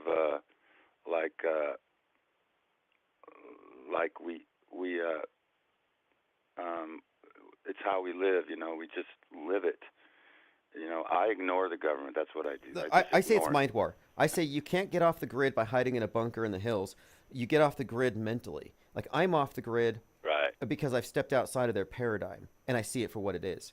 And I don't operate from within it. And when I talk to people in it, I know where they're coming from. And I'm 100% in agreement that everybody's, by design, deceived. Everybody's programmed. And even the programmers are deceived to some extent. The only ones who have broken free of the programming are those who have taken into account what media actually is with a full understanding of psyops and hoaxery and media fakery. And that's not a large group of people yet. Yeah, we could see that all the governments are working together already. It's like they're all the elite or all the leaders of all the nations are working together. It's the psyop. It's all. So we know that it's some kind of spiritual warfare. It's not really people. We're fighting against like a satanic deception, and that's how I see it. And so I'm trying to think. Maybe these. Everybody working together. Well, just think about the ISS, International Space Station. Space is like this false heaven concept, an atheistic heaven. The atheists believe in it, and every nation is a part of it. And I would liken the space program collectively as a modern Tower of Babel. Mankind, one language, one mission from Earth to the heavens. And when they reach that point, the tower gets scattered. And I think that's kind of the point we're reaching here. And it was kind of, I think it was portrayed in Leave the World Behind, the Tower of Babel falling. And it all involves the blackout, EMPs, etc. That's what I think might be coming next. It's like obelisk worship. They send up these obelisks, these rockets that look like a dildo to space. It's like worshiping. It is. It's the severed member of Osiris, the Washington Monument, and the Saturn V. Saturn is another Osiris reference. It's their symbol of the sun that rises after it's set and dismembered, and that's why it's very significant that the moment the sun sets, 8:46 with George Floyd, Cassette, Prince of Darkness, there's all kinds of code, like the Terminator, the Terminator line where the sun meets, where the day meets night, where the sun dies symbolically. But the Pope bows to the obelisk at St. Peter's Basilica 3 times a day. the stone obelisk and the rockets, it's just symbolic syncretism. Yeah, It's syncretism. Put your glasses on. If you put your, they live glasses on, you can see them. I can see them. It's like they're all inverted people. Like they're inverts. Like Trump is a big fat woman. I don't look. I can't jive with the whole Trump's a woman because there's no way he gave birth to Barron when he was 60. But a lot of people think that. I need more info, but yeah. Literally, I'm unshockable. So, hey, I appreciate the call very much. Great information, and call back anytime. Okay, and hey, one thing. If you want to know the different interpretations of Revelation, there's Steve Gregg videos. He has 4 interpretations of Revelations, and it used to be everybody thought that the tribulation was over and all in 70 AD. But so if you want to check that out, check out Steve Gregg videos. Thank you. Have a nice day. Bye. Got it. I found the link. Okay, I will put a link out there in my notes. Thanks for the call. Okay, nice to talk to another preterist. And Revelation 4 Views by Steve Gregg. It's a 2-hour and 11-minute video. I'm gonna put it down here. So if you go to minds.com/infinite plane society, that's where I put all my receipts. Anything we talk about gets dropped here, and that's because I don't know how long X is going to be around. I use this site exclusively for all the links of the things that we talk about. You can find it there. Conscious Reality said, Tim, I literally heard in another live someone saying that he looks like Joaquin Phoenix, the Joker. And this chat live was just a reaction. Oh, interesting. It's a reaction channel. And they said he looks like Joaquin Phoenix. That's random.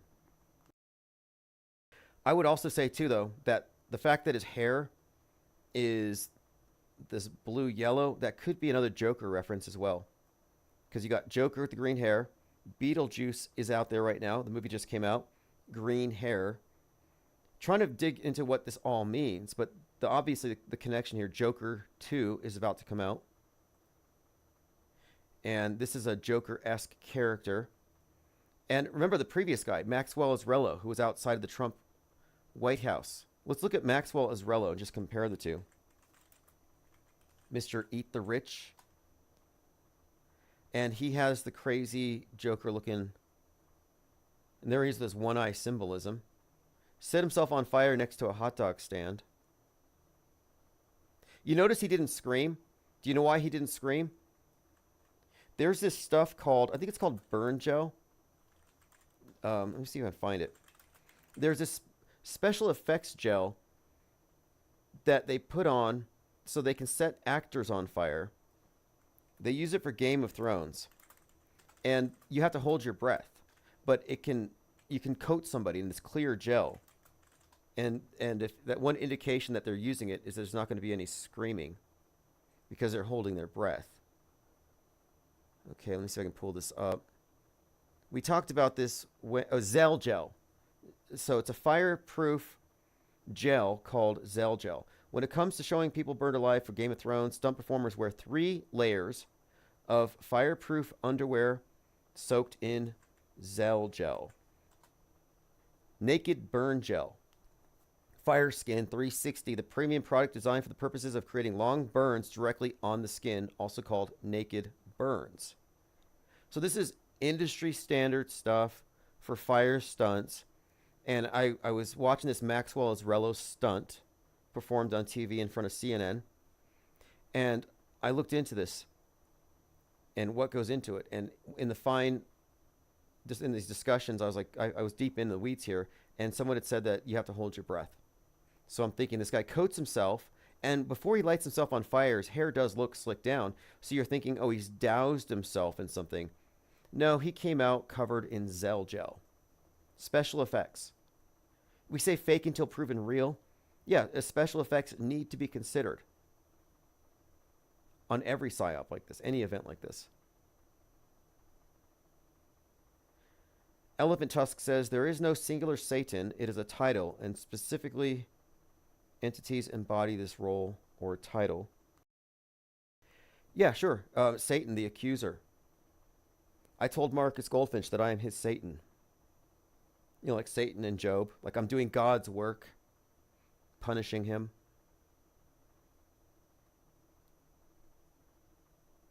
Okay, green hair. Yep, exactly. Pippi Longstreth says, get a room, LOL. Not sure what in reference to. Very active chat. 252 people in video. Another 50 or more on audio. We've covered a lot of ground. Looking forward to 10-4. But the next big date to look for, or look at, 9/17, the night of the full moon. On 9/17, there's indications in Leave the World Behind and The Edge of Tomorrow, which is a doomsday movie, that something's going to happen. Not sure what.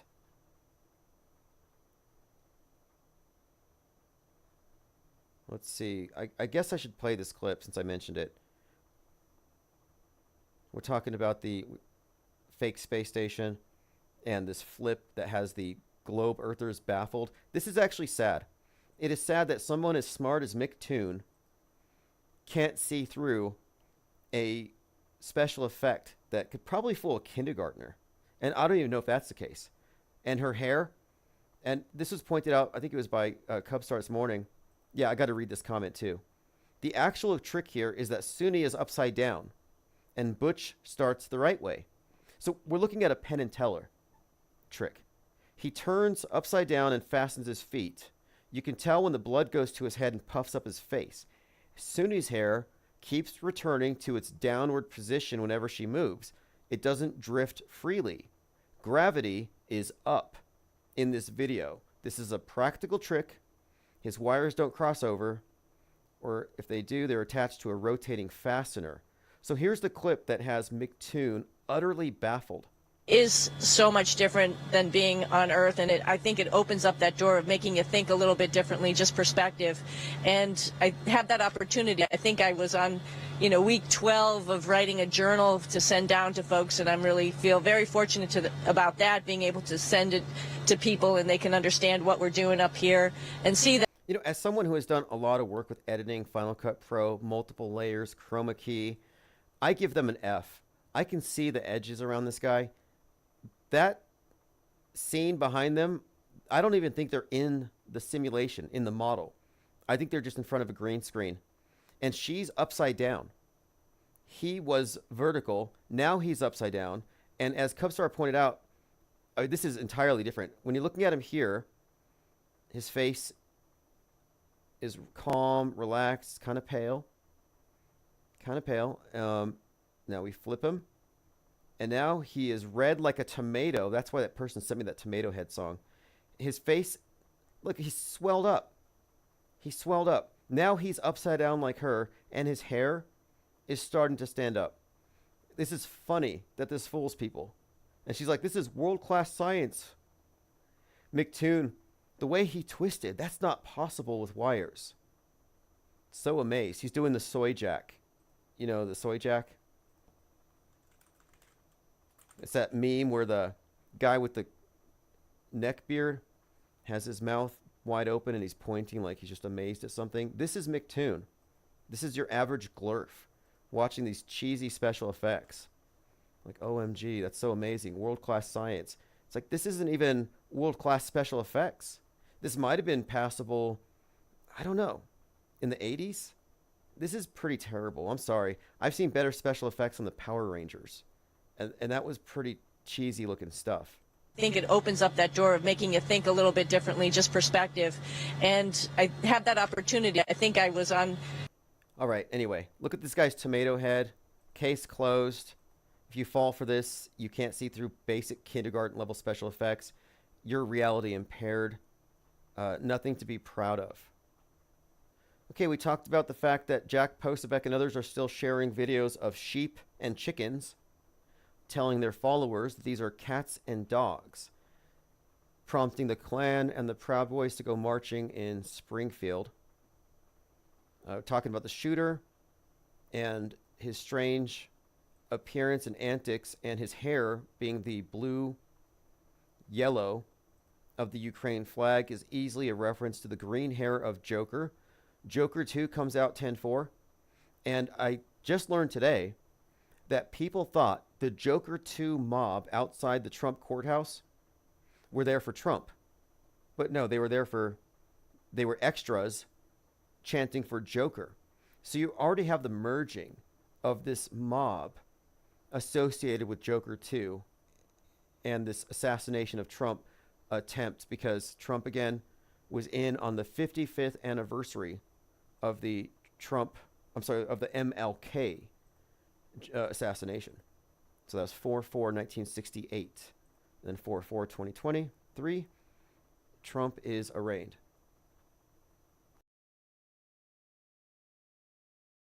Lean Dion says they can't do it as good as Hollywood. Looks so fake, it must be real. Violet Pengon says that green hair points to more 10/4. Exactly. So here you have a connection to 10/4, an assassination attempt, a guy who threatened Trump indirectly on a 6/11. He was shot at 6:11 p.m. I'm looking at 10/4 as a highly significant date, but again, JL called and he has his explanation for why he's suggesting August 4th is the date. I don't have any real reason to dispute that, but I'm looking at this 10/4 now suspiciously. And I don't make predictions here. Not in the sense that we're guessing. We're making inferences based on what they have shown us. That's a little different. I have reasons. Diana Southard said, ISS is remedial special effects artists. They finished last in their class. I have a little experience with it back when I was heavily into video editing and I would actually get paid gigs over it. And I would not have been comfortable passing off anything with chroma key where you have any kind of fuzzy edges or the scales off and it looks like the person isn't even there. But there are so many people who are just selectively non-critical. And I have a plan for this. As a thought experiment, just imagine what would happen if you had, let's just say 10 or 15 people from a video editing special effects class at a university in a room, and you were able to show them alternate clips and have them respond, real or fake. So you show them some Netflix, some astronaut, and they'll say, fake. Then you show them some guy on the ISS, they'll say real. And you go back and forth, and you would easily be able, I believe, to confuse them. You would be able to show them unequivocal evidence of fakery, and they would be conflicted because their experience, their knowledge would tell them, yeah, that's fake. But their belief system is that, no, that's real. I think you could induce some cognitive dissonance. Same thing with the bubbles, or more interestingly, talk to a scuba diver and be like, look at this footage of the spacewalk. Does that not look like light diffusion as you would experience it 40 feet underwater in the dark? Your flashlight's only going to go so far underwater, which we understand why. But then how come you have that same effect in outer space? So it'd be an interesting experiment to get visual effects experts to critically examine NASA footage. But they wouldn't, or even SpaceX stuff or Blue Origin, but they won't look at it critically. Their critical functioning, it's like they shut it off when they're looking at the particular context. It's like their critical thinking is context specific. Same thing with skepticism. Left is skeptical against right and vice versa, but neither are skeptical of the worldview itself. They just argue over interpretations. Fascinating. Thanks again, all the callers, all the chat. Appreciate everybody here. If you want to get live stream notifications, there's a link in the chat. Go to ips.monster. You also get the newsletters.